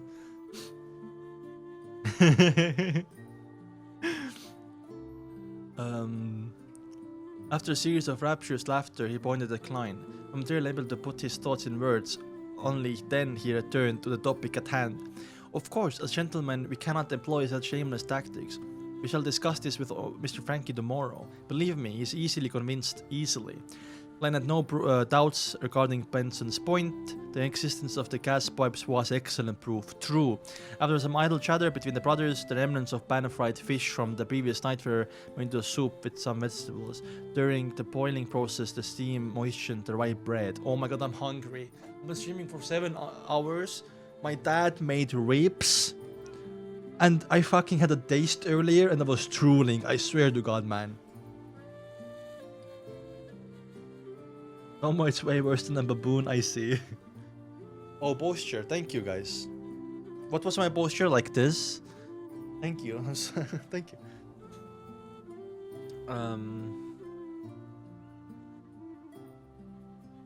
There's a mild chatter between the brothers. Yeah, vegetable soup, smearing a little butter on top of the bread. Klein and Benson had a simple meal, but they were very satisfied with it. After all, the fragrance and sweetness of butter brought them endless... There's like nut flying around. I hate it, man. Brought them endless aftertaste. After Benson left, Klein headed to the lettuce and meat market with 3 soli. Fuck you. Seriously, man. When autumn comes, the nuts come out, man. Some pennies he spent 6 pence on a pound of beef and 7 pence on a fresh and succulent fish with few bones. Additionally, he brought potatoes, peas, radishes, rhubarbs, lettuce and turnips, as well as spices such as rosemary, basil, cumin and cooking oils. During this entire time, he continued to feel like he was being watched. Regions, but there was no physical interaction. After spending some time at Smearin Bakery, Klein returned home and began weightlifting with heavier items in his books to train his arm strength. Wow, damn, strong boy. Next stream when?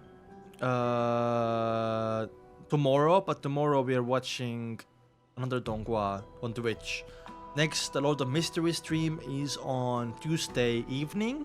I think I'll let you know like 24 hours before on YouTube or Discord.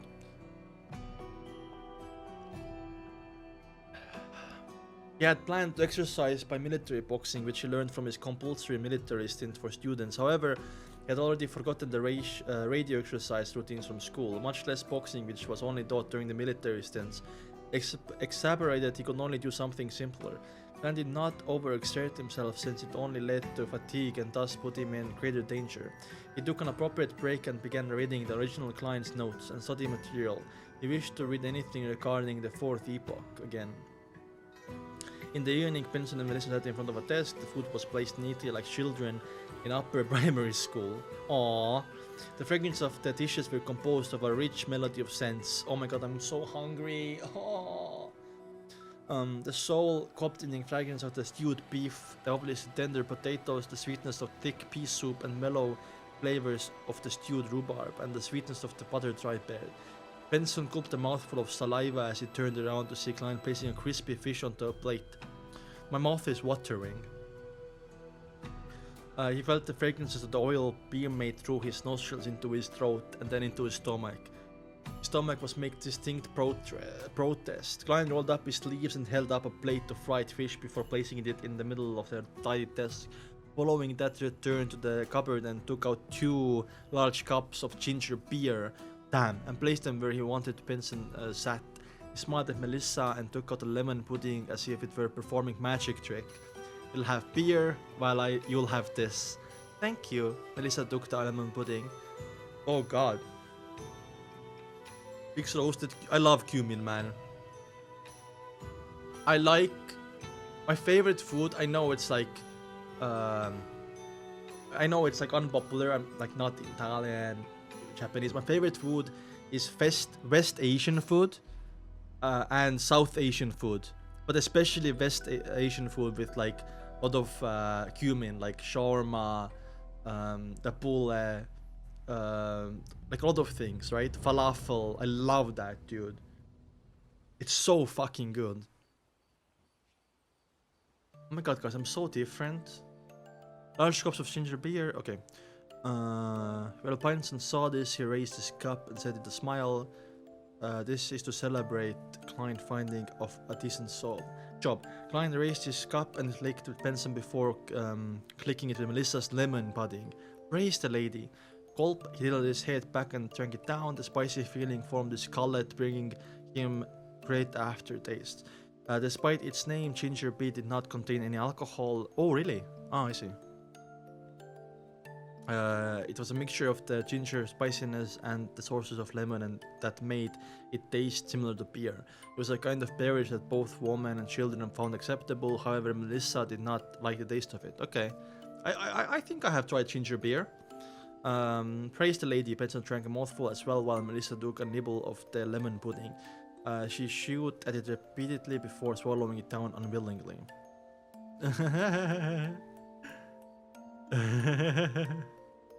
Because the taste was so good, she did not want to swallow it. Damn. Give it a try. Klein put his cup and picked up his fork and spoon and pointed at the table full of food. Sure, Nightwalker, just for you. He was most pessimistic of his thick pea soup. After all, he had never eaten eaten something so strange on Earth. All he could do was adapt the recipe from the original Klein's memory fragments. As the eldest brother, Benson did not stand on ceremony as he dug up a spoonful of mashed potatoes and stuffed it into his mouth.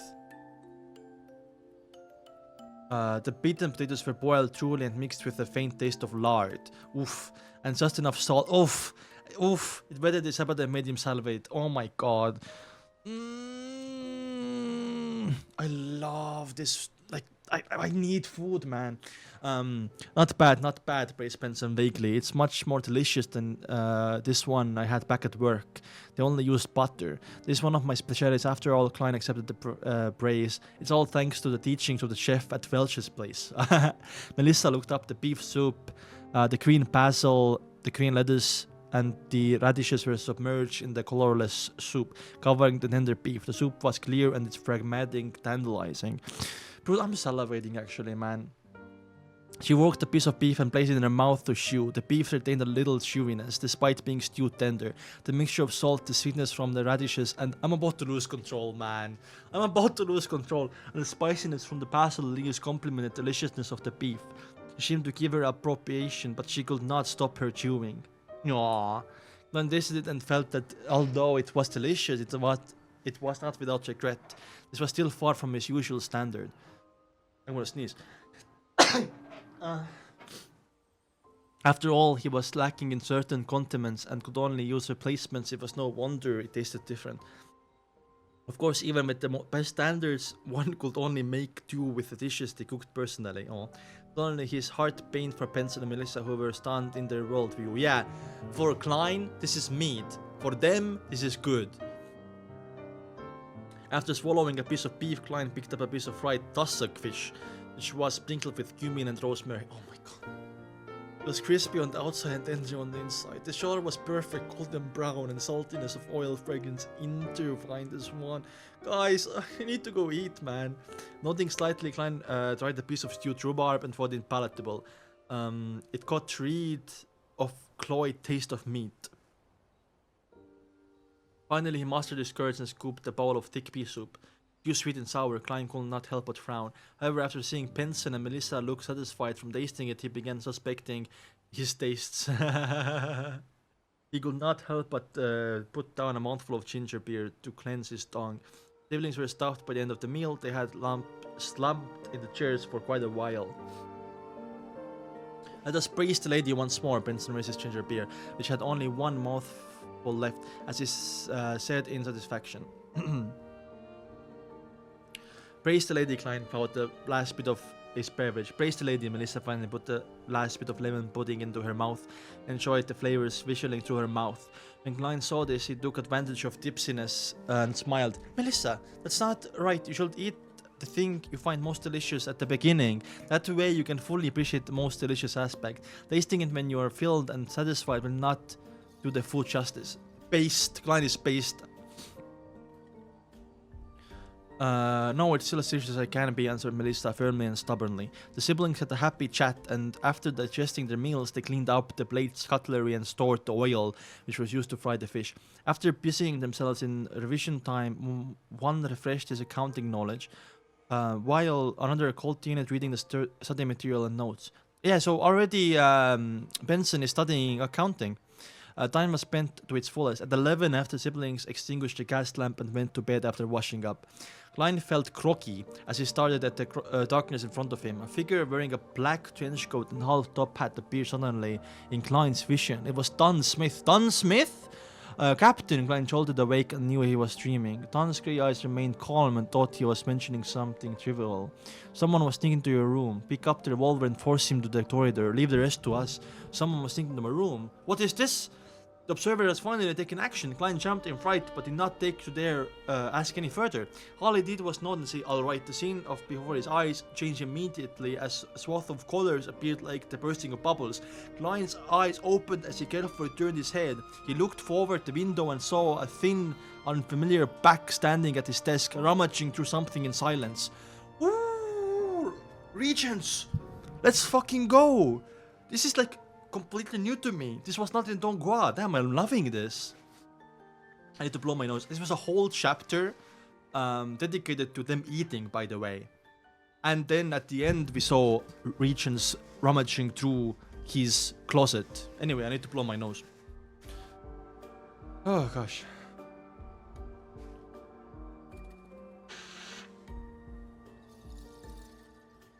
Let's continue. Wow, that food description got me hungry. It's about to lose control. I think we'll do 2 chapters until 29, and then we're gonna on Tuesday we're gonna start with 30. How does that sound? Is that fine? Does that sound fine? Let's do 28, 29, and then on Tuesday we're gonna start with episode 30. Oh god. 1 second, guys.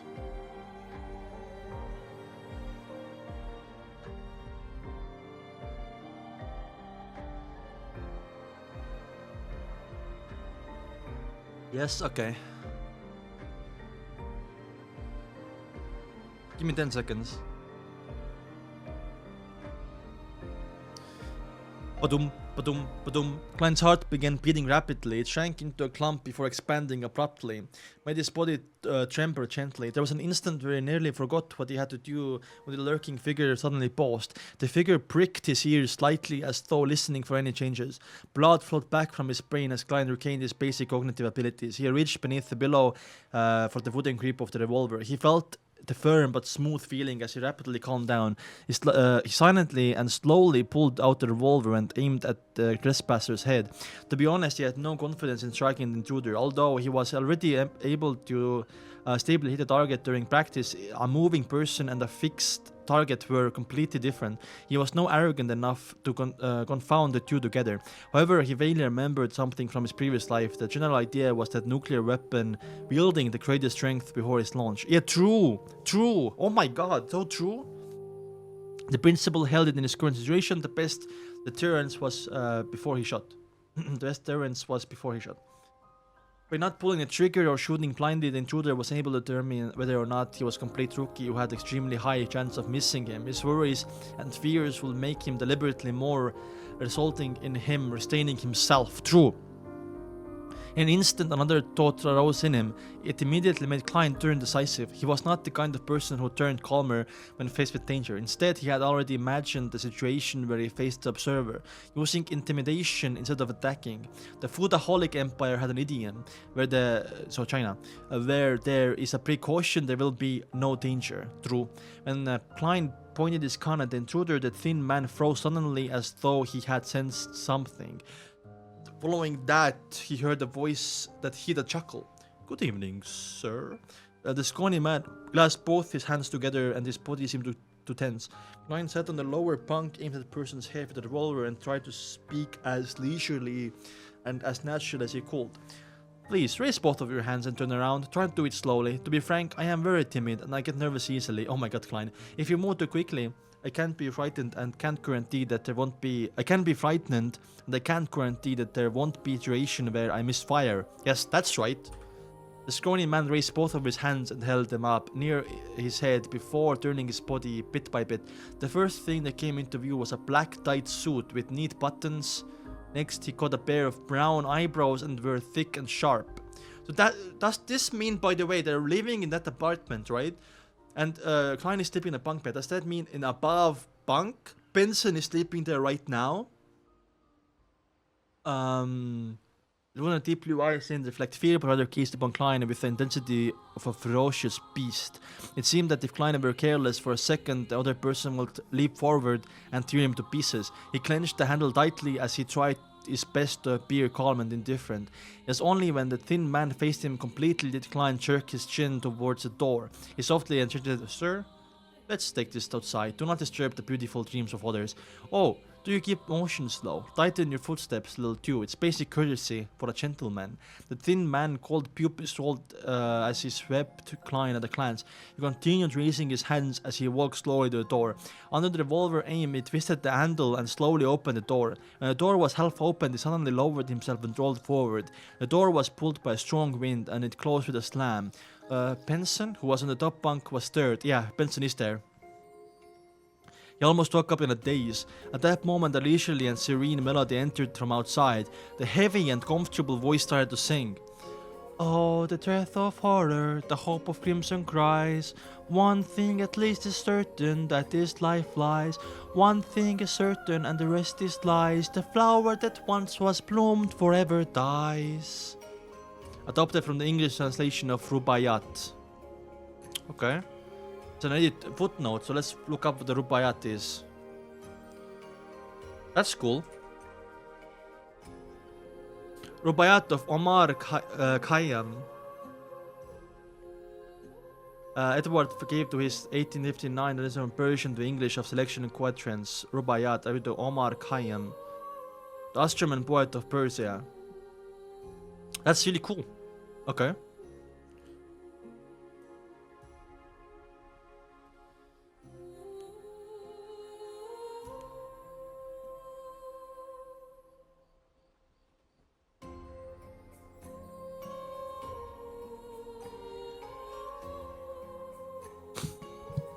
Is it Leonard? I think it's Leonard. Take a note of that. On the earth of all the hope of crimson cries. One thing at least is certain, that this life flies. One thing is certain, and the rest is lies. The flower that once has bloomed forever dies. I'm gonna take a screenshot of that actually. I will save it to my notes. Anyway. The poem seemed to possess the power to calm and relax others. Benson, who was on top bunk, and Melissa, who was in another room, again fell asleep amid their brokenness. Klein's body and... Also... Let's start to talk about... I know, like, I was told to read fast, but... on the dread of horror, the hope of crimson cries. So, like, people who are horrified... And they're praying to maybe lady, to the lady, Evernight Goddess. One thing is certain, that this life lies, and the rest is lies. So what is that one thing? Life is flies, the rest is lies. Oh, the one thing that this life flies. Flower that once has bloomed forever dies. Interesting. Screen man? Yes, I just read it. The chapter am I on? This chapter. Okay, interesting. Nightwalker is freaking out.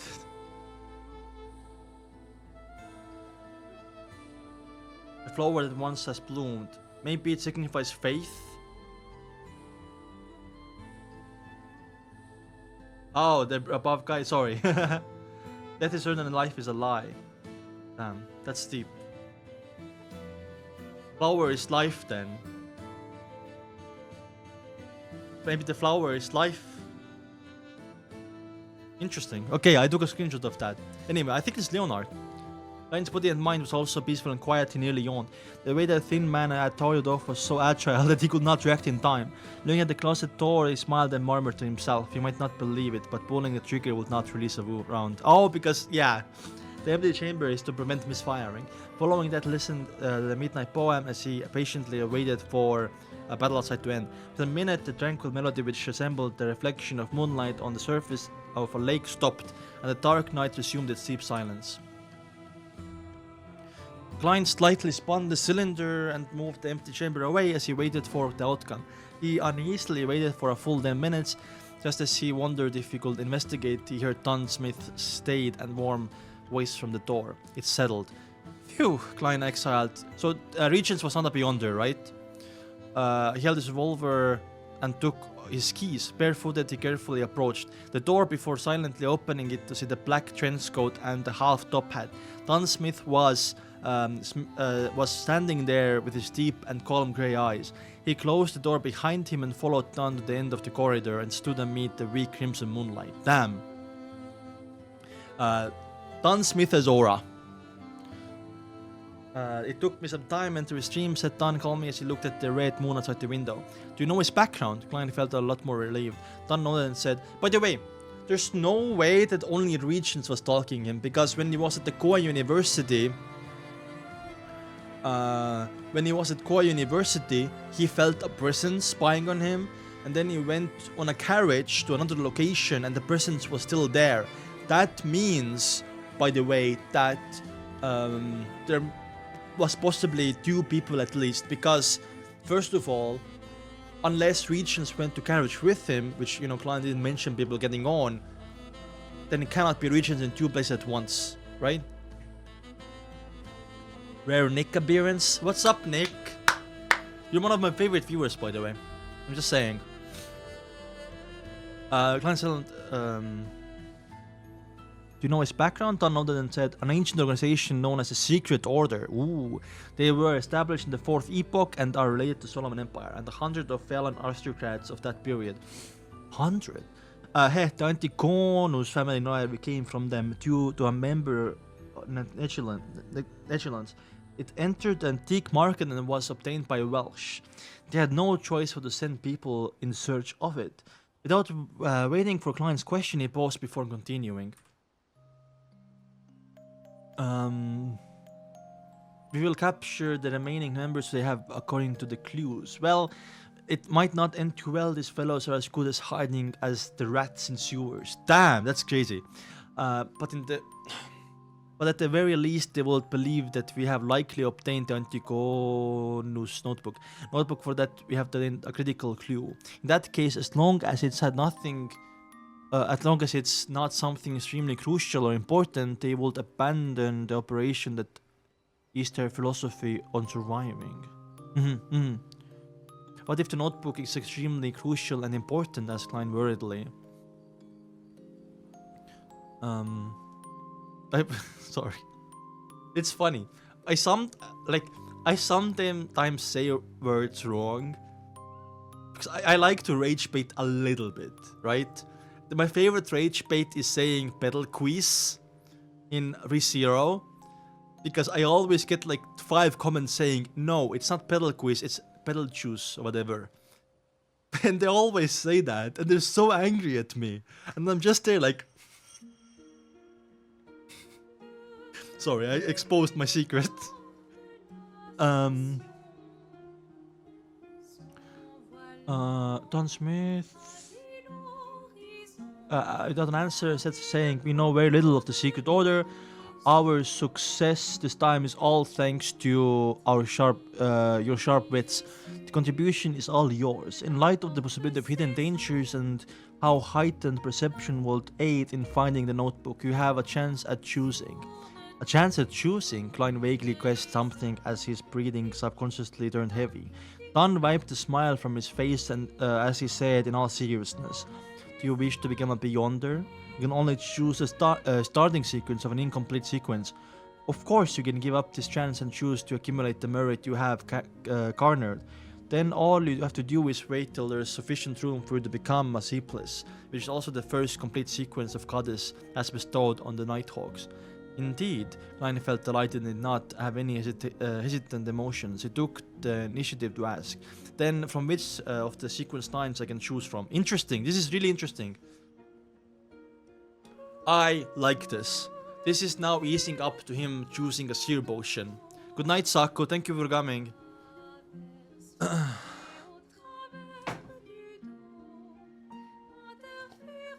Have to have detailed information to decide whether to give up or accept, as well as choose which one. Don turned around and seemed to be cloaked in the crimson veil that's shone down on him. He looked into Klein's eyes and said slowly, apart from the Sleepless, the church has 3 sequence 9 potion formulas. One of them is Mystery Briar, which also power of Old Neil controls. Heh, Roseanne has likely mentioned this to you. She can never hold her tongue. Yeah, fucking Roseanne loves gossip. Klein smiled awkwardly at the loss for an answer. Thankfully, Don did not mind it as he continued. Our Mystery Prior potion formula and the later sequences that aren't directly changed were obtained from the Moses Ascetic Order. Ooh, back when it was said that they had yet to fall to corruption. Oh yeah, bro!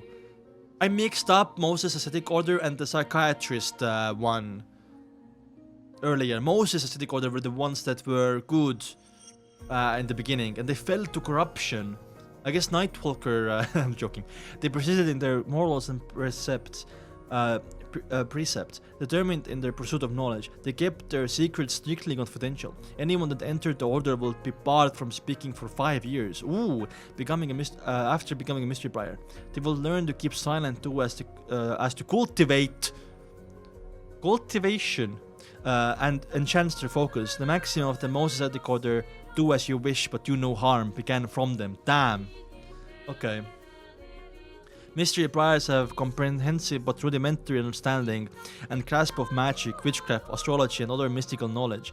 They also know a fair number of magical rituals, but they can easily sense certain existences that hide among matter. Therefore, they have to be careful and show respect to their powers as a beyonder. We lack a larger portion of the sequence, causing it to be incomplete chain. For example, it's sequence 8, of course, perhaps the Holy Cathedral has it. Ooh, okay. Oof. This pretty much meets all my requirements. Klein nodded slightly to the point of having the urge to choose. Thankfully, still remember certain things. What about other two? Second type is corpse collector. Quite number of cultists who worship death in the other southern continent choose it. Also, I'm 100% sure that the corpse collector pathway is actually called death pathway. After consuming the potion, unintelligent dead spirits will mistake them as one of their kind and not attack them. They would gain resistance to the cold, decay, and corrosiveness of cadaveric auras.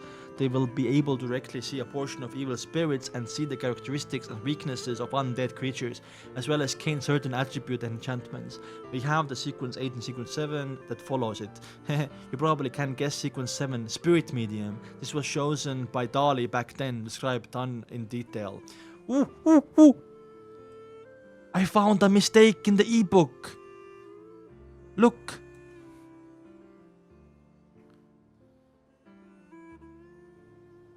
Spirit medium goes appear mysterious and cool, but what I want most is to grasp knowledge of mysticism. Klein did not interject, all he did was listen quietly. I wonder if they had something else than seer. I wonder if Klein would have not chosen any of them and waited to find one of the potions that, Roselle mentioned. Dunsmith looked sideways on the Crimson Moon and said, we only have sequence 9 of third type. Whether the Holy Cathedral has it, I'm not sure, but it's called Seer.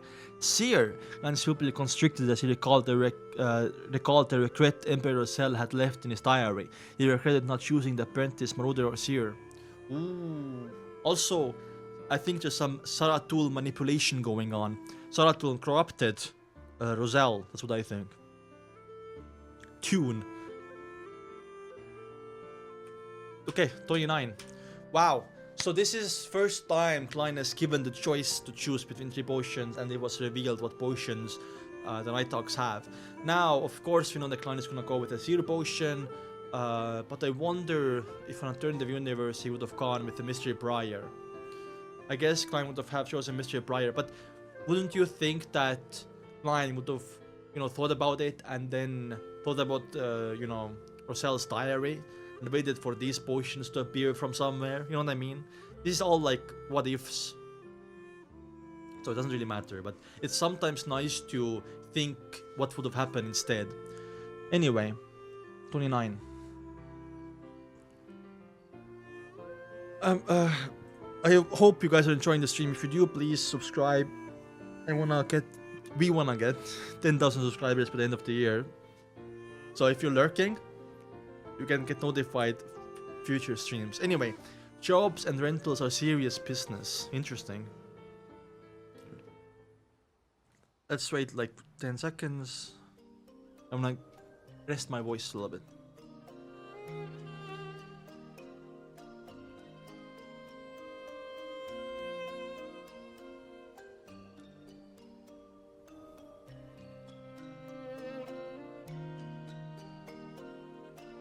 Okay, let's go.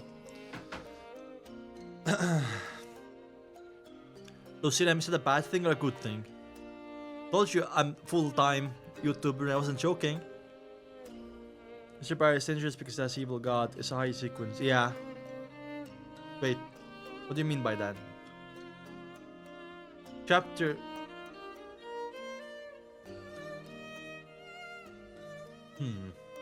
Klein tried his best to remain his usual self as asked with genuine interest. I mean, kinda no, but we're oddly specific there, SS design. Klein tried his best to remain his usual self as he has asked with genuine interest. What abilities do seers have?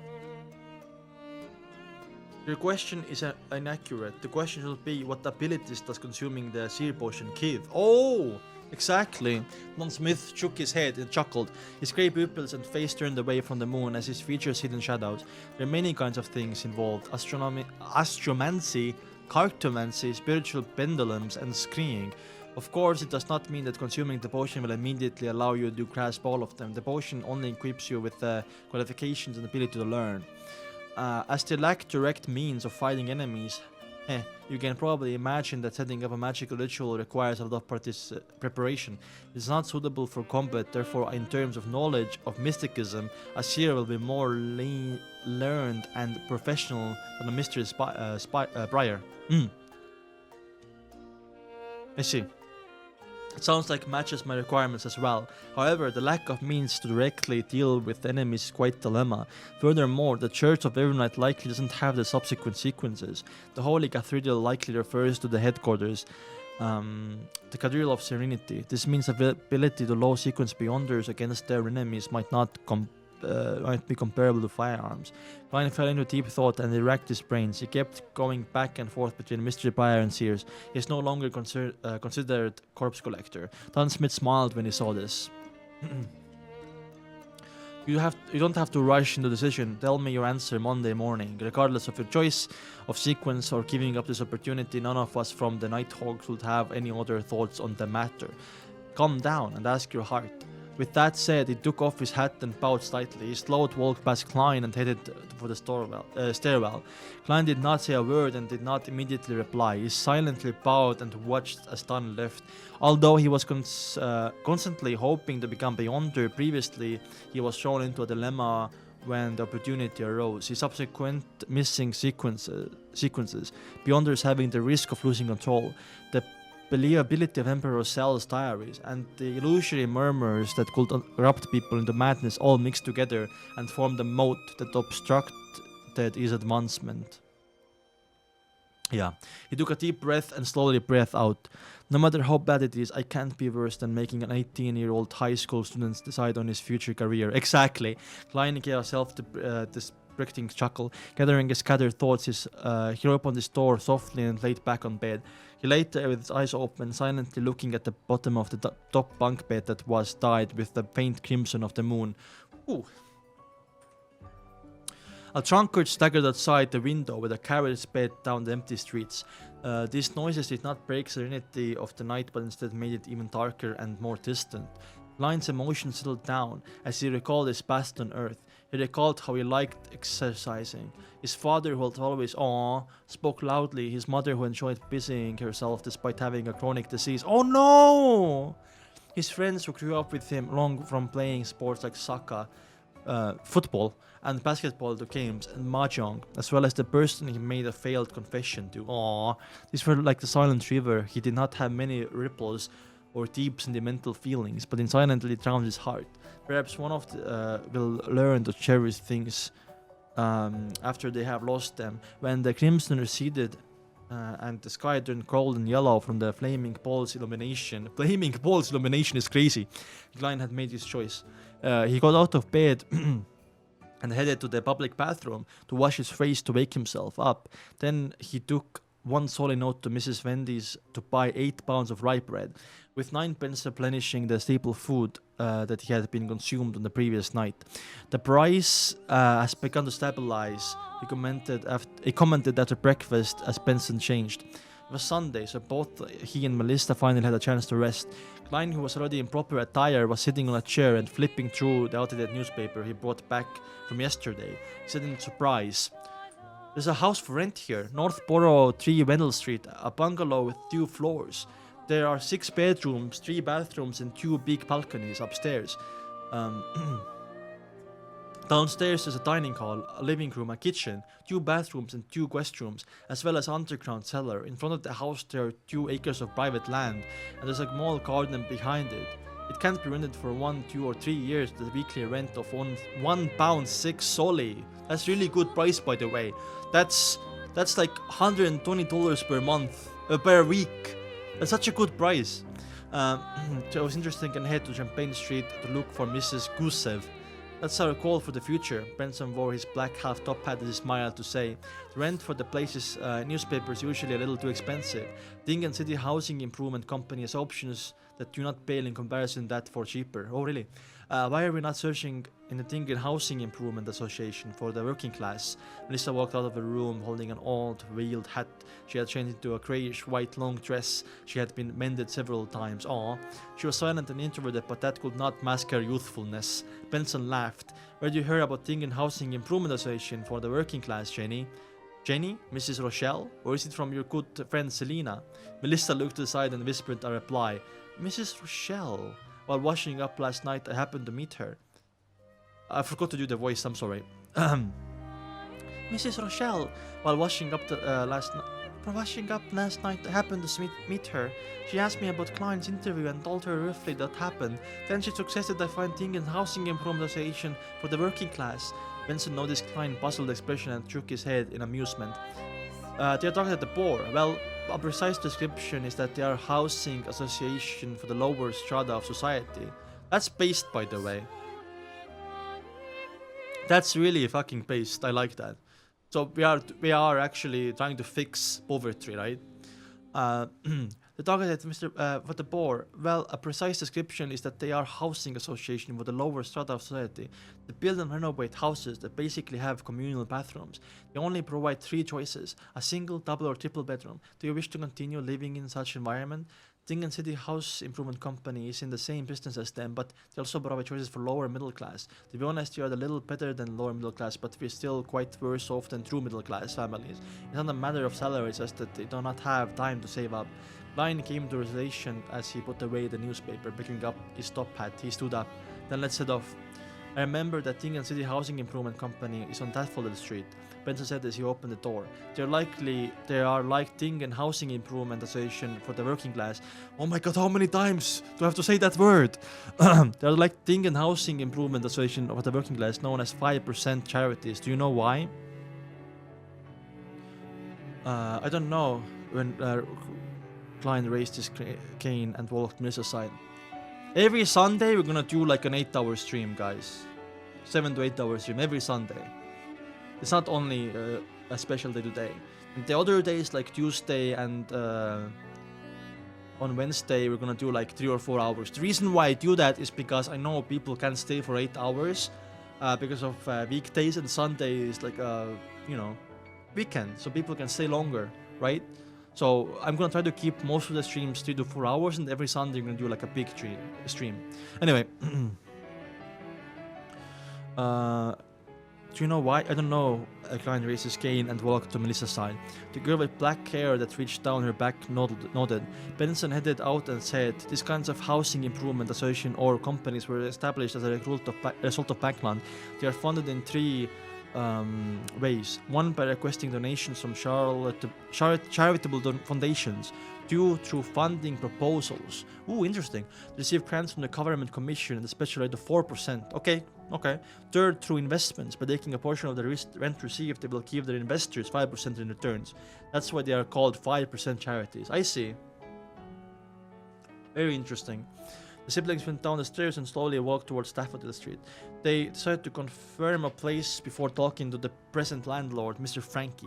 They did not want to be in a situation where they were forced to move out when they had no place to stay. I heard from Selina that there are housing improvements companies that are purely run as charities. Melissa asked in thought. Ooh, interesting. Benson